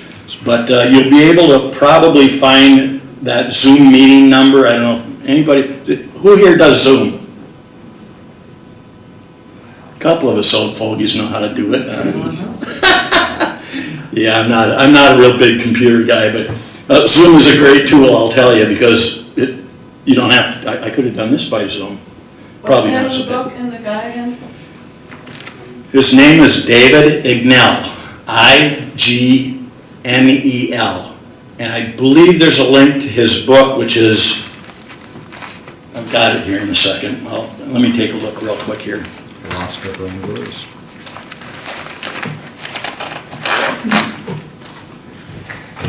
It's nothing fancy, but he goes through some history. He goes through some things that were a lot of what I talked about already. It just so happened that our ideas and his idea and what he had going on in Juneau meshed really good with what we had going on. And now we have joined forces too, and we're holding Zoom meetings together, and he's like I'm informing you here, he's doing the same thing through Zoom meetings. And I'm sure he would be thrilled, as would AFCR, to see a bunch of new faces on the Zoom meeting as he goes through this stuff. It's eye-opening stuff. I mean, if you're interested, you know, some people it's a little bit too much. You know, some people want to handle things a little different, but he's a big benefit to us. He's a smart dude. Name of the book? You gonna try to write this down? There's actually an article about him in Must Read from December of. Yes, when we had a Zoom meeting Thursday, he said, in the next few days I'll be coming out with another article. He's actually got a few of them out. The Alaska Watchman or Must Read Alaska, one of the two. I think it's the Watchman that's been highlighting a couple of his. There are some very good articles that have been out over the last month and a half in Alaska Watchman and Must Read Alaska. So if you want to stick in the search box up there, grand jury stuff. I also try to restream their broadcasts on Thursdays. I missed this last one, but usually every Thursday I've been restreaming their Zoom on Facebook, YouTube, and Twitter and whatnot. And you can also find them on Facebook at AFCR 1776. AFCR 1776, is that .com then? That for the website, yes. Okay, .com, okay. You have the Zoom links out there? They have everything. And just a little quick introduction here. I've met this fella a couple times. You go by, correct me if I'm wrong, you go by Politadick. Yes. And Or Bert is his real name. Okay, and he's been hanging around some of us rogue groups, giving us a little publicity.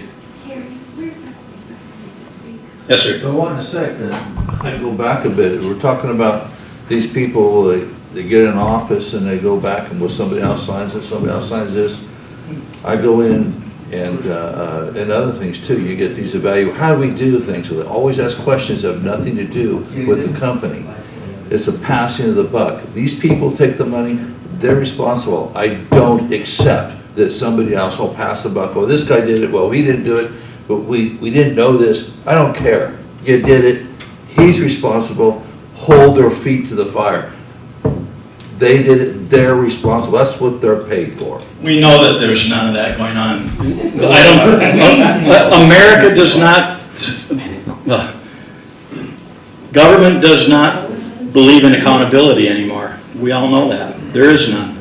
I'm gonna try to answer that question for the third time that I've been asked. The name of the book, The Alaska Grand Jury. It's historical common law development, its power to investigate anything of public concern, and its suppression by Alaskan officials who fear its independence. Got all that? Just look up David Knell. You could probably Google him in The Watchman or I mean, I gotta tell you, there's a million things I haven't talked about. I mean, there's 3 or 4, I'm positive, major things I should be saying and haven't. One I'm going to bring up right now that just came to me here. I shouldn't get out of here without telling you. I told you about March 15th, but there's other things you can do. I brought up getting to that one website and filling out some of that signature page about, getting information to Campion. I think there's one other signature page that has to do with Supreme Court Order 1993. Those are really important to get those off.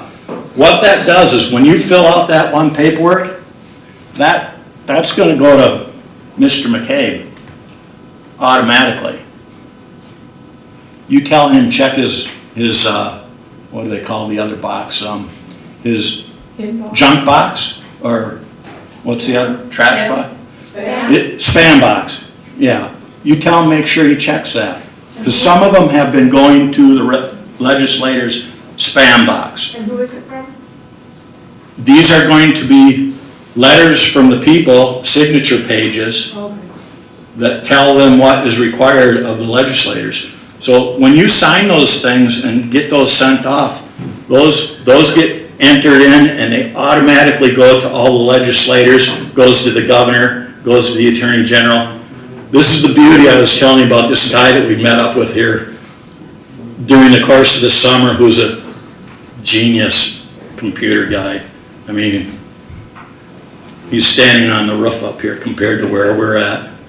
I mean, the guy's good, and he's made some things really much easier for us moving forward.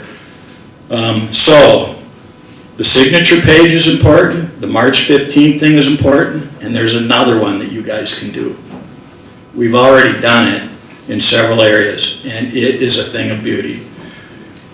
Last January, a year ago, to get our grand jury thing rolling, we went to the Kenai Peninsula Borough, and we had them write up a resolution saying that they, as you know, they all signed an oath, they all swore an oath to defend our Constitution.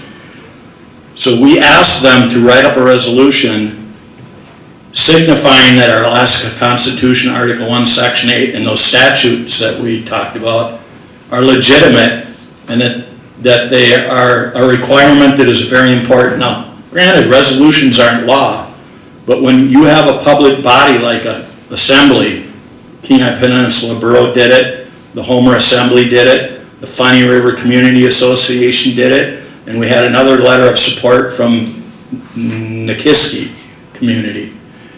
And they all passed resolutions supporting the rights of the grand juries to do what's in Article 1, Section 8 and the statutes. Now, right now, we are going in front of the Kenai Peninsula Borough this coming month. Let's see. Actually this next week, I think this coming Tuesday. And we're going to have another sit down with them. We've been hitting the Kenai Peninsula Borough pretty good. Those organizations, by the way, the assembly meetings, are also on Zoom. And you can speak to those assembly members on Zoom. If you're scared like me of doing public things, there's not a better way to do it than Zoom. So get on those kind of, when you have those opportunities, take the time to say, hey, I'm concerned about, the grand juries and what's going on. You don't have to be a wealth of knowledge. Let them know that you know, and let them know that they swore an oath to defend our Constitution, and you want them to do something about it. Let them know. It's all about the numbers, folks. Let them know that you know. Anybody else? Got anything? I'm not very loud. I'll try to be. I can give you the microphone. Hey, yeah, you can come up here. Well, I don't need to come up there. I just want to make a suggestion. You've said you're not really comfortable with internet, but there's a number of us in the room that are, and we know people that are really good at it. And we should learn from the last election. People didn't debate. People didn't show up in normal venues to campaign. They did it with websites. They did it on public media. They did it online. And we can do the same thing. It's very dishonest, and to a large degree, they use fear tactics to dissuade all of us. Absolutely. So there's a way that, free of charge, we can run a campaign against specific people. We can expose them with a simple comment. We can expose the Supreme Court with just a bold-faced thing posted on Twitter, posted wherever, Rumble, wherever, and state that the Alaska Supreme Court is trying to suffocate the function of grand juries. Is that happening in your state? We've got so-and-so and so-and-so, and put down names. And that really puts pressure. When their name is hung out there publicly, circulating around on the internet, they get sweaty pits. And that is free, and that is something we can do. That's what we want.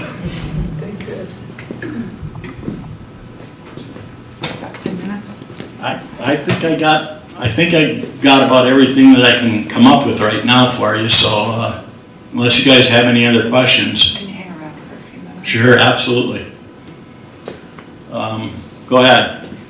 What about signs? You said you had signs all over down in the Kenai.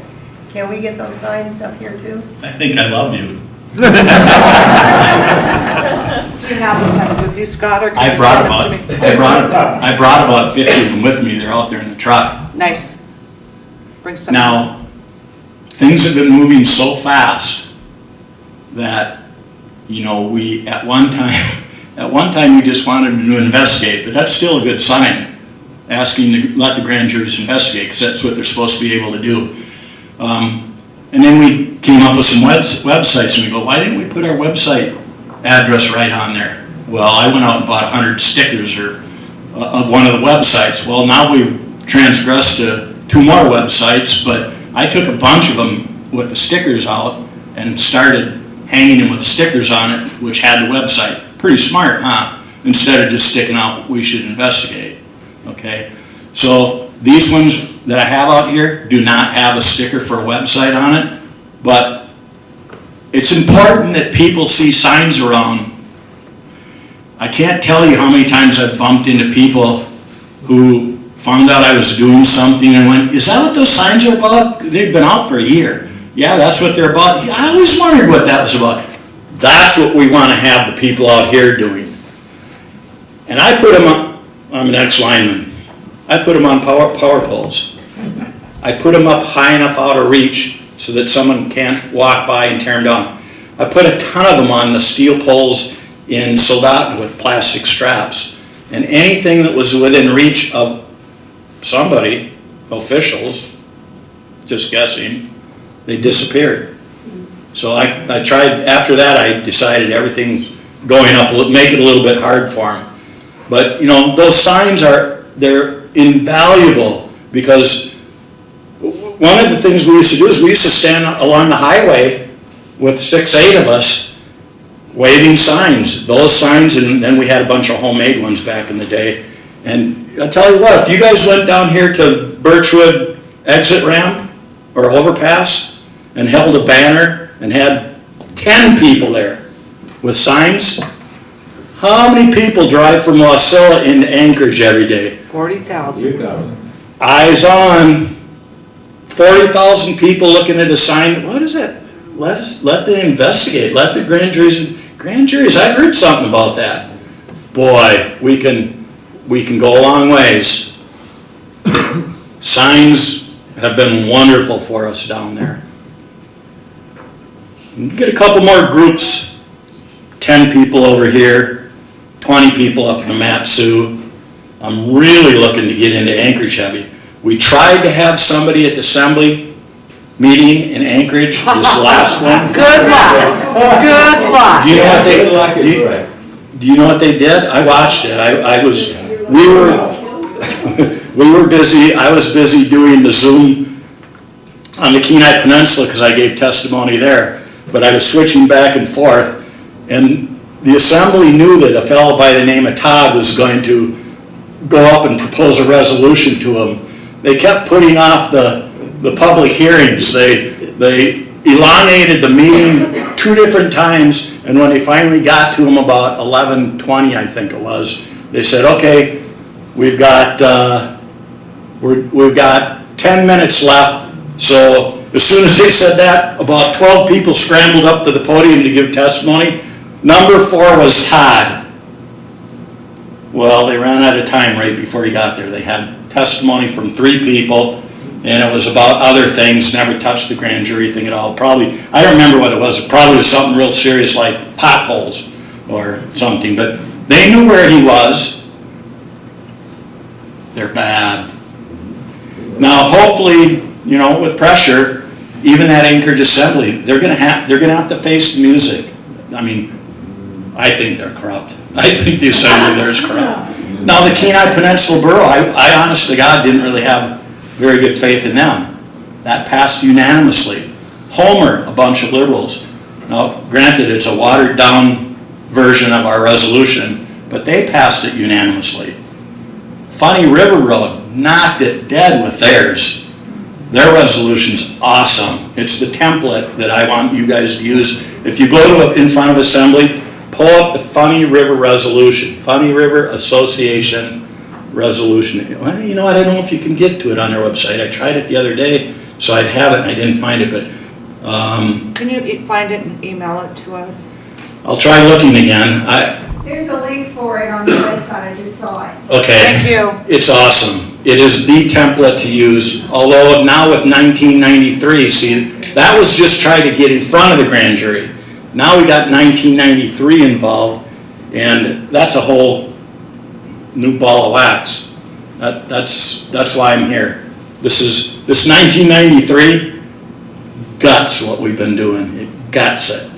And that's why this grand jury that's sitting right now is critical to us. It's critical. If we were to lose the rights that we have right there and they gut what this grand jury does, We're done. how hard is that going to be to get back? Ooh, that's going to be tough. That's why it's important. That's why I made this drive. That's how important this is. That's what got Terry so worried when she heard David talking in Wasilla the other day. This stuff's falling on us quickly. Everything's changing quickly. And we really need to be up to speed and be able to act. So when I see a couple hands come up about people that want to help and would be willing to stand, that's huge. 10 here, 10 over in that community.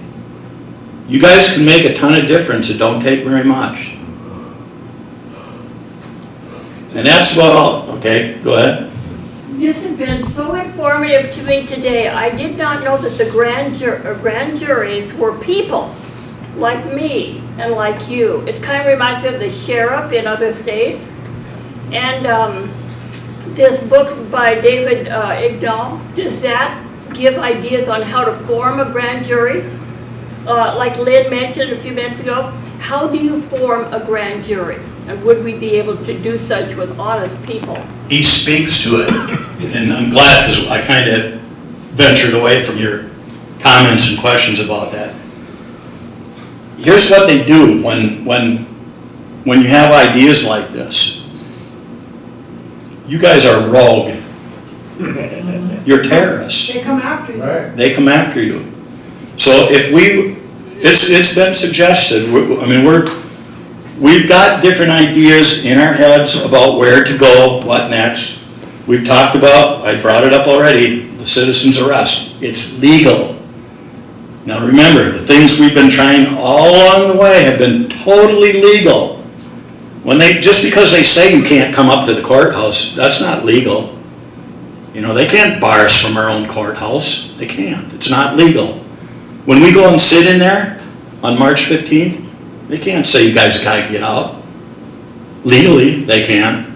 So some people are willing to bite it and get arrested if they have to. You know what'll happen? Think about this. If David Haig gets arrested for sitting in the courthouse and they charge him with disorderly or trespassing, let's say, that'd be a good charge to give him with, and that goes in front of a petit jury, and you're sitting on his jury, and they bring that to you guys, are you going to say, boy, that guy's guilty? I don't think so. Would you? So, we the people, we do have the power if we use it. Juries are super important. And I think it's a shame that they've been hiding this stuff from us. If I were to talk about the grand jury handbook and go through that, your guys' jaws would drop. How the language in that has changed since the 70s. They've had like eight grand jury rights document booklets, by the way, put out originally by the Supreme Court that told what our rights were. Okay? And they've changed, they've deleted, like I say, they don't necessarily change it where you used to be able to do this and now you can only do this. They've just taken out things that are highly important to us and then just don't mention it.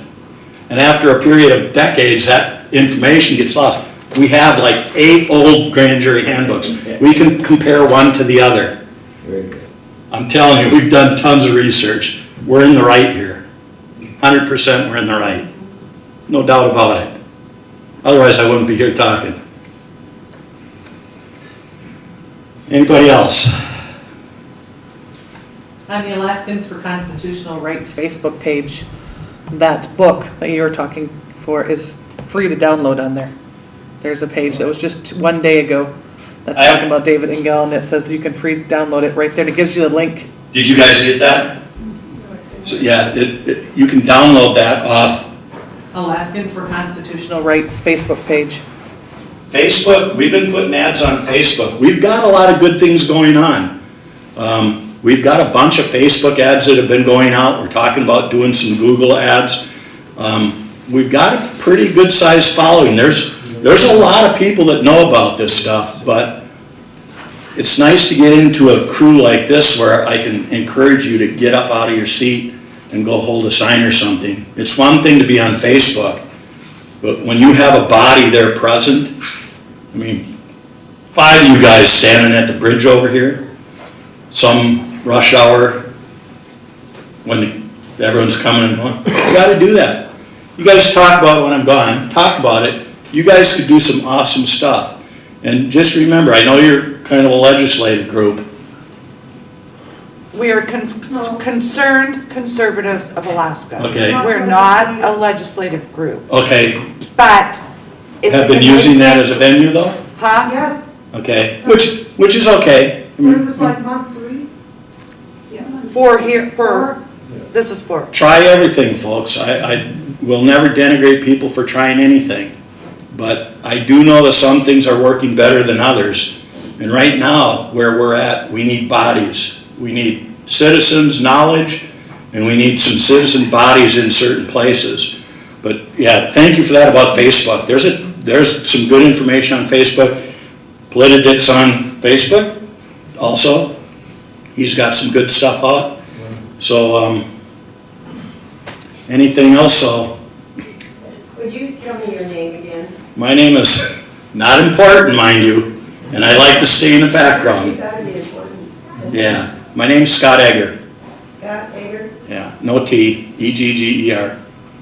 And I'm more than happy to answer questions. If somebody wants my phone number, like Terry said, I'll hang around here for a little bit. I'm more than happy to give out my phone number. And if you come across a document, say you go to Alaska State of Corruption, and you see a document, I've been reading this, Scott, I don't quite get it. Get me on the phone. I bet I can explain it to you in minutes. Okay? It's important you guys don't think you're getting buffaloed or that anybody's pulling anything over your eyes. And you want to be sure that what your knowledge is going in the right direction and wasn't falsified. So I'm more than happy to talk about anything or help direct you to the best of my abilities to get the answers that will satisfy you. Can you give Terry the locations where some of these key people live? Because it would be effective to hit their communities with some little blurbs in the newspaper. Which key people are you speaking of? Like people Marla Greenstein, the Clint, whatever. his Clint name is. Campion. Yeah, it would just be, it doesn't cost much to, To be honest, I think a lot of those people know that what they're doing is wrong, and it's not Well, very. it's not to inform them, it's just to expose them in their community. Yeah, wouldn't that be nice? That's why I'm saying. They're using this tactic on us. Yeah, it's difficult to find where these people are. Sometimes some of us do look for where they are. By the way, one of the judges For that, registered voters, they have a location. there's probably a way to do it. There's always a way to get something. You're right. We're not about doxing people, come on now. No, I'm not talking about doxing, I'm talking about just letting their community know that, That is doxing. because what we just said, they'll come after us. That is what paralyzes people from standing up and showing up. That's why she said, when people stand up, that's what paralyzes us, is because they come after you. That's why it's more important to get groups of people. That's why you don't want to be the only one out there doing that sign waving. You don't want to be the only one sitting in that courthouse on May 15th. You want other bodies there with you. If you have 70 people, that's pretty good. But could you imagine if you had 270 of them? Man, that would sure send a message. And 270 isn't unreasonable, I don't think. I mean, God, can we not find 270 Alaskans that are willing to, stand up and make a statement at an important time? I mean, I'm not here to call you out every time we have a little thing, but this May 15th thing is kind of an important one. Go ahead. March 15th, thank you. I found Marla Greenstein on LinkedIn with the simple Google search. She's in Anchorage. No We comment. all know on social media, there's a way to find people. Judge Wells, who rushed into the courtroom to shut down the grand jurors that voted to let us in, she was supposed to retire in 24 or 25. She's announced her retirement here about August when she received the subpoena, I think. Yeah, So, no doubt. so they're worried. Okay? And a matter of fact, the Chief Justice Winfrey, he's also announced his retirement, but for him, it's because he reached the age of 70 and they're required to retire. But we just had a real interesting conversation with him down there in Kenai. He was heading a 5 or 8 committee board to oversee the next candidate to replace Judge Wells. We had 28 people showed up at that meeting, which, trust me, that opened their eyes. And out of the 28 people, well, there's more than that, because 28 people spoke. 26 of the 28 recommended to the committee, including Judge Winfrey, Chief Justice Winfrey, who was sitting there in front of us, recommended a gal by the name of Lucy. Her last name escapes me. But 26 out of 28 recommended she be the replacement for Wells. I understand they had about 10 candidates, and the way that their operation worked is they would announce one of the person's names, and then the committee would vote whether they were going to submit 4 names to the governor to select for that position.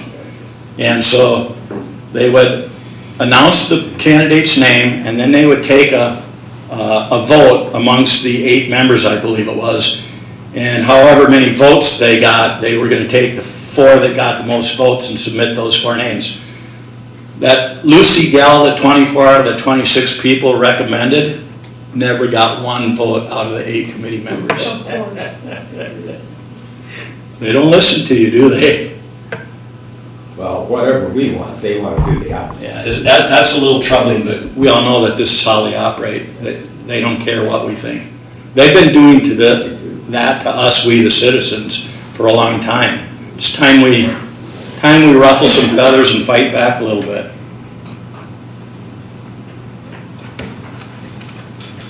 Anybody else? One more? And the sit-in that's gonna be on the 15th, is that gonna be just in Kenai? No. Pick your favorite courthouse. So it's gonna be at all of them then? Yeah. Okay. I don't know what the numbers are gonna be in each one. If you get there and there's only 5 people and you're afraid to stand out, I can sit. you know, in the chair. not asking anybody to do anything they don't want to, and I don't want anyone to get in any trouble. Don't break any laws. We have a legal right to do these things, but do what is appropriate for you. Some of us, have medical problems, we can't do X, Y, Z. Do what works for you, but we ask you do what you can do, because it'll all help. Are you gonna be picketing or just showing up? I suspect there will be a little of both there. Because they definitely will not let us bring picket signs inside the courthouse, that I know. And I suspect there will be another group of people who are going to be a little shy about actually going in and sitting in the courthouse, so they'll probably stay outside. And that probably will be the case for all the courthouses. I know Kenai's going to have a turnout. How big, I'm not sure, but I think there's going to be a number of people there. Matsu, I think, is going to be pretty good. I'd love to see Anchorage do good in that regard. Probably right, but Not with that assembly. yeah, well, it's not the assembly either. I know, but people It's the courthouse. look at the assembly, Yeah. look at the assembly and who elected them, and that tells you what type of people are living in Anchorage. Sorry. Well, Hopefully there's enough conservatives that it makes a difference. I lived in Anchorage a long time. I moved up here in 1982, and I lived over off Medford and 13th, right by the little elementary school on the bad side of town. We didn't even lock our doors over there back then. I'm sure a lot of you guys were around in Anchorage back in the day. Anchorage in the early 80s, I thought was a pretty neat little town. Nope. But, about 10 years later, and that's probably where I'm guessing the elections really started to get fraudulent there, it just turned a corner, and it's never looked back. I don't believe that Anchorage is nearly as bad as everybody thinks it is as far as the citizens. I think it's all election fraud. That's my personal opinion. There's liberals there. Certainly there's people we don't want to go along with, but I don't think there's as many as some people might think there is. There's a lot of good conservative people in Anchorage.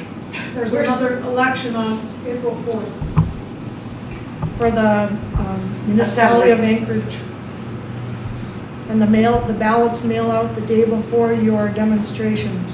Well, the problem obviously with people like the Anchorage Assembly is we've got too many crooks on that assembly, but you can't even blame some of this on the people, because it's not the people's fault. We trusted a lot of these folks. They lied to us a lot. What's the name of the one legislator gal, Kathy? Giesel, the Weasel? Come on, I mean, that's just not right, is it? So it's not us, guys. We didn't do it. Maybe we didn't pay enough attention. Okay, I'll give you that. But we didn't do the crimes. They did the crimes. They're the ones doing the bad stuff. Our mistake was believing in them. We don't believe in them no more. I don't believe in any of them anymore. Let's take it back. Let's be we the people, and let's go do this on our own. Thanks, guys.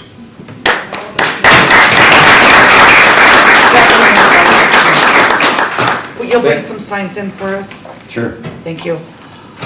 Okay, you guys now know how big a deal this Supreme Court thing is and how scary it is and how they're taking our state and our laws away from us and our rights. So that's why I thought it was super important to have someone come up and speak to us. David Haig was scheduled to, but he got tied up in Fairbanks. Thankfully, he found Scott for us to come, and I really want to thank you, Scott, for making the trip, because I know it's a drive for you to do this, but I think people are informed, and you're going to have some backing from up here. I believe I am. And I really thank you. We need it. You guys need it. We all need it. All right, guys, we're kind of late. I'm sorry? We need the signs. He's gonna go get them. We're kind of running late. I had a lot of things, other things on the agenda today, but we can get to them at the next meeting. Mike called me and he wanted to talk to you guys, so I'm gonna call him real quick, hold the mic up to my phone, and hopefully we'll be able to hear him. So bear with for a minute, please.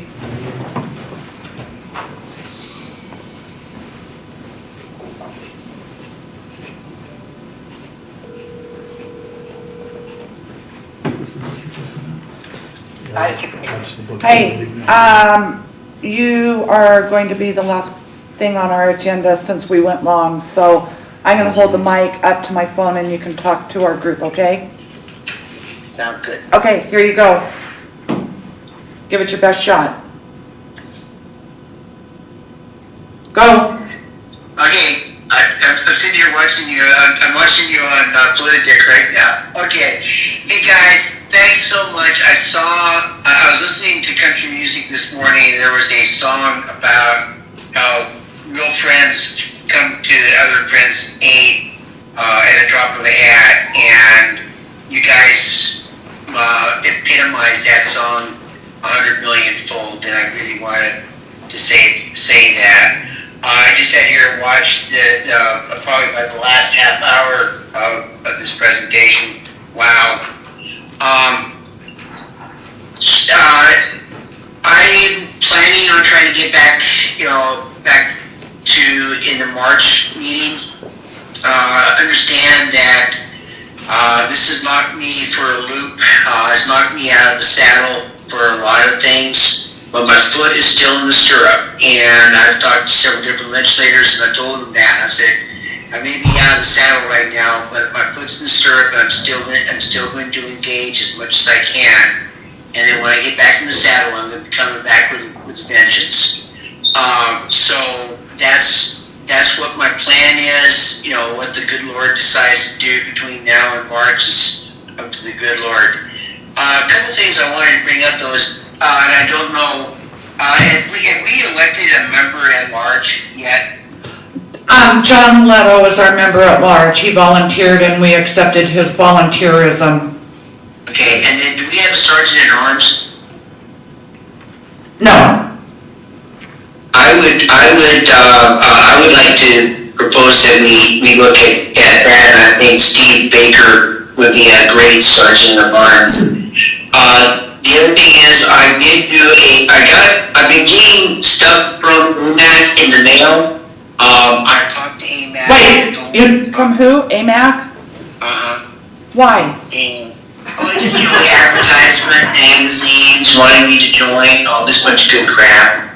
I sent a letter to Rebecca Weber, a very scathing letter, saying that the way they treated us, that I'm not asking, I'm demanding that they stop and cease and desist all of these this junk mail that I've been getting.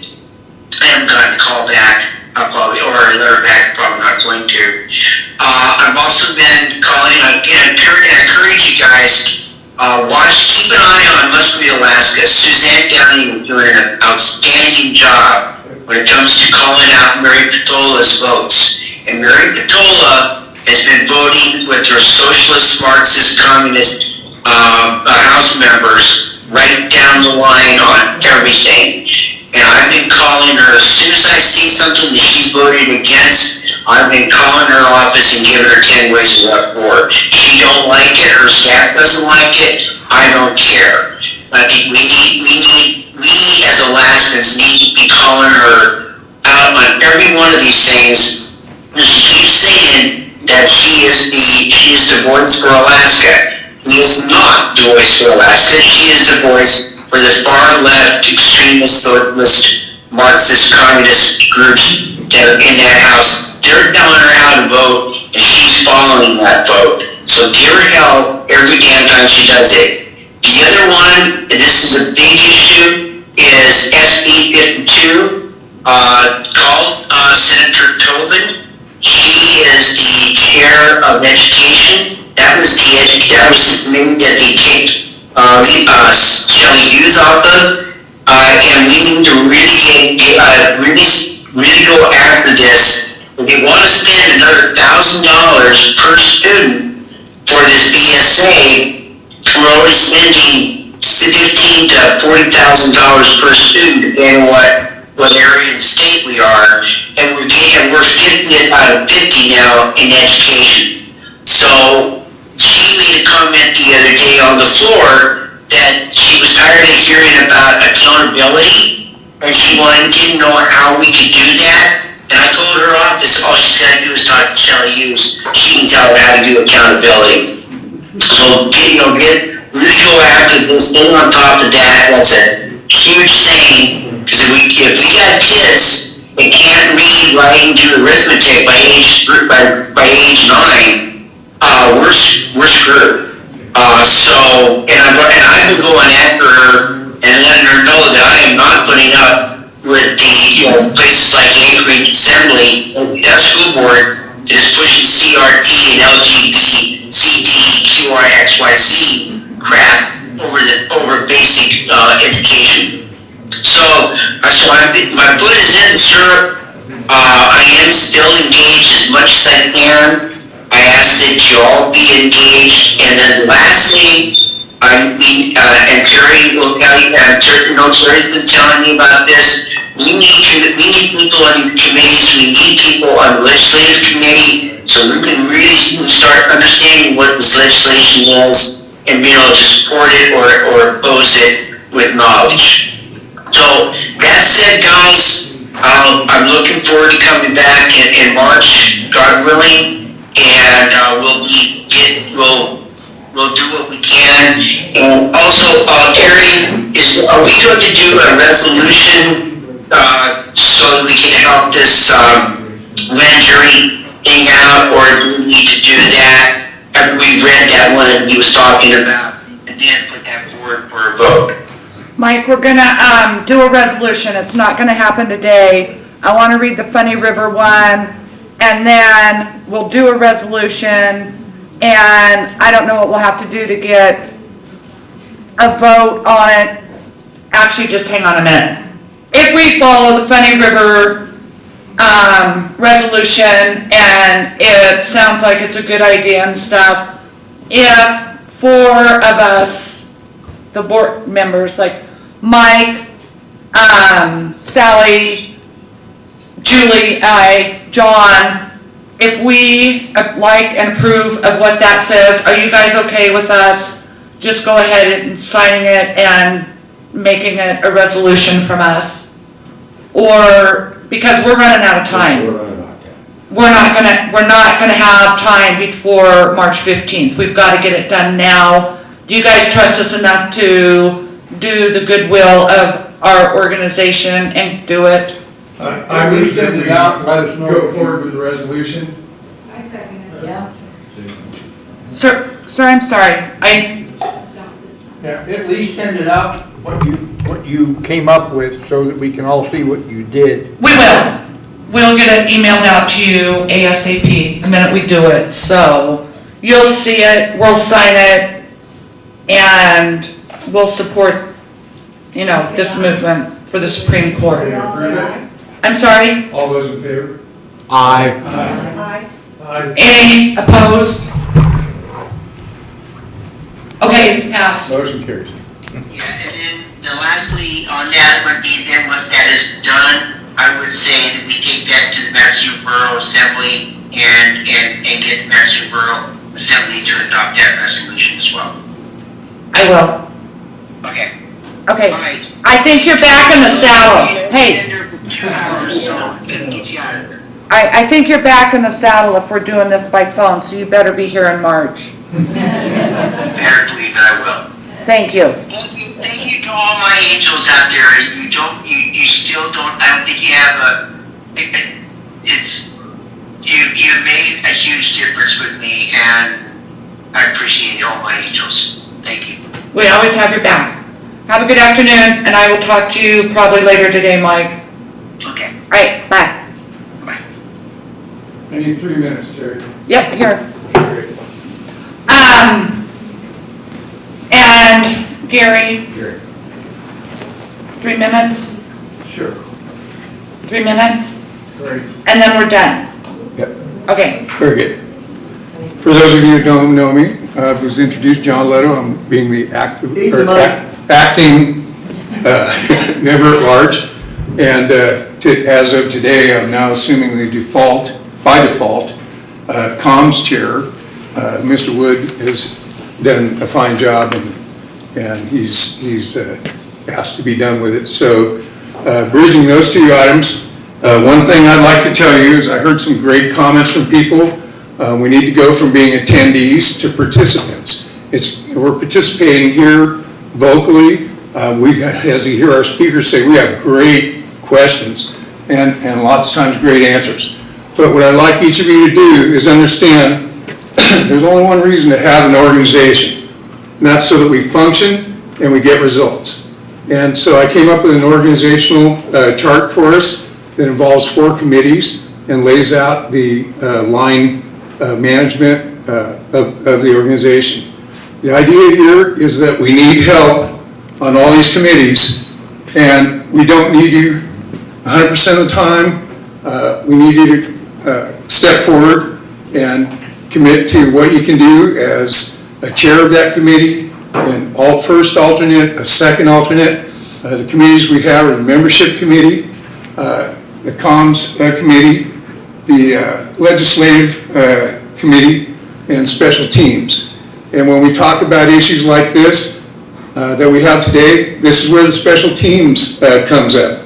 They don't have to be permanent. They might just be per issue. So having said that, please, I've set out some of these individual committee responsibilities on the back page. Please look it over and see what you might volunteer for, even if it's just occasionally. And secondly, we are now hosted website ccalaska.org, and you can subscribe to newsletter, post comments. I've become like a super junior webmaster now with about 8 hours of online training. So I'll work on that website later this month, make it more interactive so that we can start posting whatever we want to, things from Mike and so forth. I'm done. Here's my 3 minutes. Okay, if you guys volunteer for any of these committees or to chair them or whatever, don't think you're on your own. We will help you. We can help you. We can direct you. We can, you're not in this alone. When Mike asked me to take over when his wife got sick, I was like, hold it. This isn't what I signed up for. No, I don't want to do this. But then I called John and I said, John, I need your help. I don't know what I'm doing. I don't know how to do it. Will you help me? And we had several phone discussions. We met at the windbreak and had coffee. And John's a really good organizer. He's been through it all. And John helped me figure it out and how to get this done and how to try and carry on for Mike while Mike's out of the saddle. But I think Mike's back in the saddle from what we just heard. So anyway, you guys can do this. It's not a 24/7, 365 a day commitment. It just takes a few hours a month, and any help we can get, we need it, or we're not going to be able to keep doing this. So anyway, Sally, go ahead. Okay, You can mention it or I can. This is a purple bag and you can put donations in it if you want to. Purple bag for donations. We're paying Scott. We're giving him a gift to for coming up. And also, if you want to join CCAK, you may do that. I don't have membership forms right now, but I'll take your information, which I already have from several people, and you can join our organization, only $10 per year per person. And we'll get a receipt. All right, Gary. All right. Well, I don't even know where to start here, but we started coming on, yes, we started being members of, AMAC, but we were originally 2ATF, Second Amendment Task Force, and we did a lot of focusing toward preparation, putting food by, and it's occurred to me that we live in an isolated state. Everything we get, or pretty close to it, is brought to us. And my concern for a long time has been what could happen to stop that. And that's anything from dock strikes to not getting fuel to get trucks and whatever. I might be a little paranoid, I don't know, but I do kind of like to err on the safe side. So we have, what I'm thinking about is something to do with preparedness. And I don't know how many people know what they know. I'm more of a technical person and can give presentations on technical things such as my big thing was from radio, AM radio, and electrical in that field, which I've got many decades actually of dealing with it. But I don't know who's interested in any of these things. Our issue was looking at canning. We ended up buying a freeze dryer because we were looking at trying to avoid sugars and salts, which also act as kind of a preservative. So if you put stuff in the basement, you don't want to go down when you need it and find this broken glass with this mess all over. Freeze dry, and we've found and researched things on this end. And my contention is if you people have goals, or you have people, your family have goals, that we can share what we know. And when I say we, I don't mean me exclusively. I mean anybody out here, if you've got an expertise on how to solve problems, on how to be prepared for something, then I want to have something, and we're kind of connected with this group, but I don't know how we can sell it, but we're here just to start and find out what we can do and what you people want. What do you want? Do you have things you want to learn about? And I'd like to find out what that is. I'd also like to find out, for my end, most of this is who has a technical background, who understands electrical, who understands radio. I get into ham radio stuff. Unfortunately, it's more than technically, not spending much time on the air. But I'm an extra class ham. I'm an electrician, commercial, and I've been involved in this. And it just, I don't want to go into all the details and learn about EMP. I used to write issues, things, and I'd always get the same questions over and over. Most people want to just spoon feed it here. What do I got to do? And this would be perfect. But the circumstances for something like that is so different. And they said, well, what will work on this? And I said, well, can you tell me where the EMP's coming from? Can you tell me how high it was, how far away, what mountains are in the way, things like this. And it's like, I can't give you a direct answer, but I want people to have, if this is their interest, to know how to make intelligent decisions because they have some basic understanding of what they're trying to do. So, and that's my end of it. There are many things, and whatever your interests are. If you're interested, then, send us a note. I think Terry's gonna pass out something, but if you would, I will get some of those results, or the copies of this. I'd like to know, what's your background? What can you offer? What do you know about? So if you have any of that, I would be really appreciative. We would, and if nobody was interested, then we'll just do it somewhere else, I guess. But anyway, whatever. Okay, so I forgot to mention, I brought a bunch of slips of paper in there on that back table with going so long today and things, and I just felt this was so important that everybody hear it and understand where this is at. if anybody has any ideas or thoughts on things they would like to know or learn or whatever, please grab some, a slip or two of that paper, write them down, and I'll throw them in the envelope when we're done, and then get together with people, we'll figure things out. Probably those type of things will not be done at these meetings, because we've got bigger fish to fry. We may have to take another day to do them, or if we don't have, like next month, I'm hoping we have Kelly Shabaka come and talk to us. If we do, that's probably gonna be an hour and a half, so I don't know how much time we'll have after that to, go over things. I wanna wait until after the legislature's adjourned for this session before we start doing these type of things, because we've got some real big fish to fry as far as the crooked things our rogue Senate is doing. They completely ignore our voice, they ignore what we want.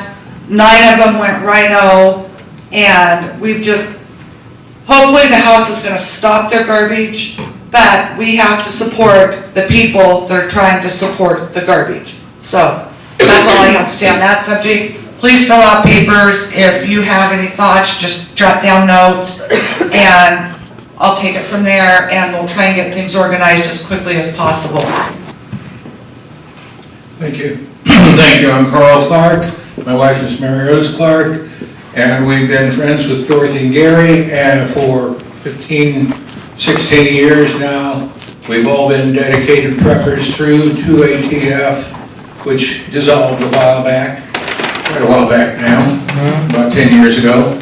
Anyway, the whole idea here was to try to get arrangements made to have an extra half hour to an hour, depending on what's available, if any, at the end of these meetings, so that we can just stay here. We don't have to go to another meeting somewhere else and go through all finding a place to meet and all of that. So all we need is a half hour blank time to all get together and talk about what we want to know, what we want to do. After that, then we can start looking for, quote, experts. We've been living off the grid for 30 years. We come and go in the winter by snow machine.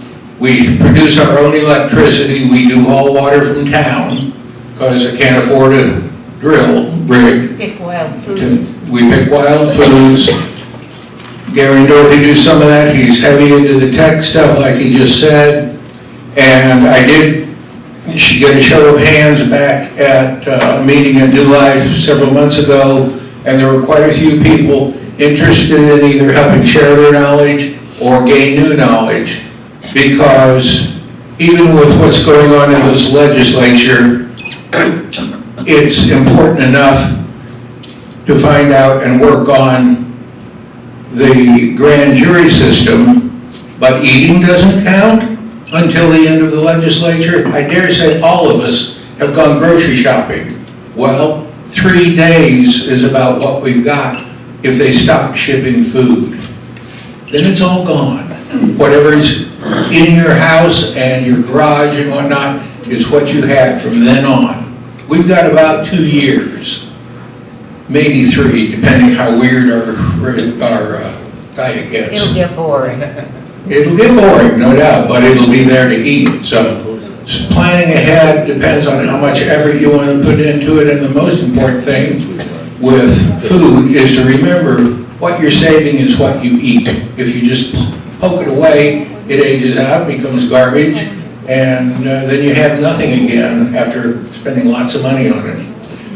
But we would like to make this into something at the end, after however long our meetings run, rather than trying to make it something separate, because that way anybody can come or not come at any meeting. Oh, that's boring what they're going to talk about. I've been doing that for 20 years. Go have a life. Or, wow, I never heard of that. Stay for an extra half hour or an hour. Anyway, all we were looking for was some blank time, not somebody scheduling a bunch of outside experts to come in and tell us what to do. So that's where I stand on this. Thank you. Okay, since you're the one that's brought this up, you're nominated for the, Well, like they said, like he said, special project, special something. Special teams. Special team, there we go. That's what we were looking to set up. Thank you So- for volunteering. there you go, thank you, John. All right, guys, I think we've covered everything and then some, and I really want to thank Scott for coming up. I think he really opened some eyes and made us aware of how dangerous things are. I move to adjourn. Thank you, and who's second, somebody? Second. Third. Approved, we're adjourned. Everybody have a good rest of your weekend, thank you.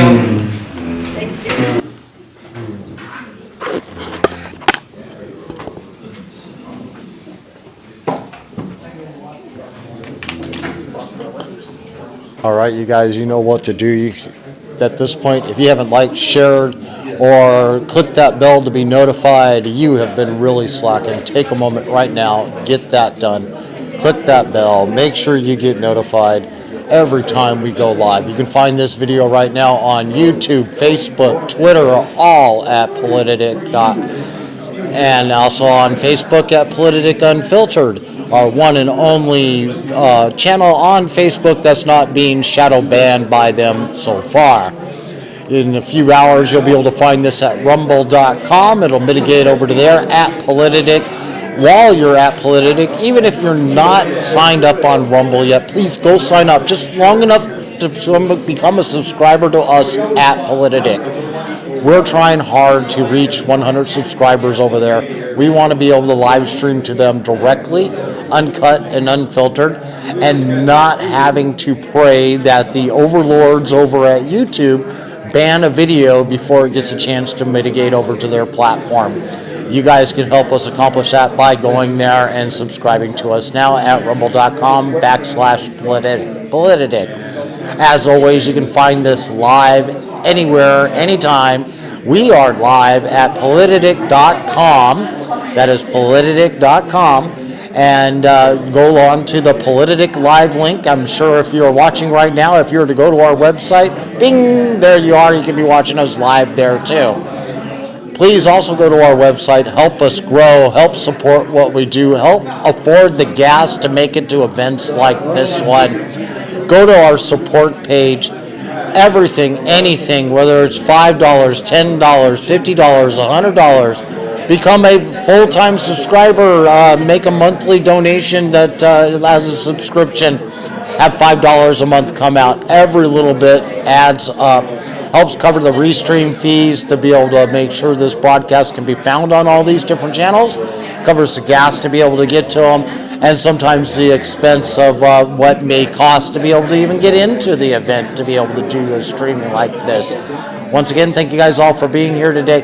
You guys all have yourself a wonderful Saturday afternoon.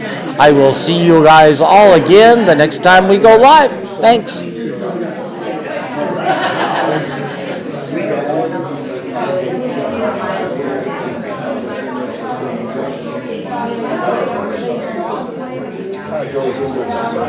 I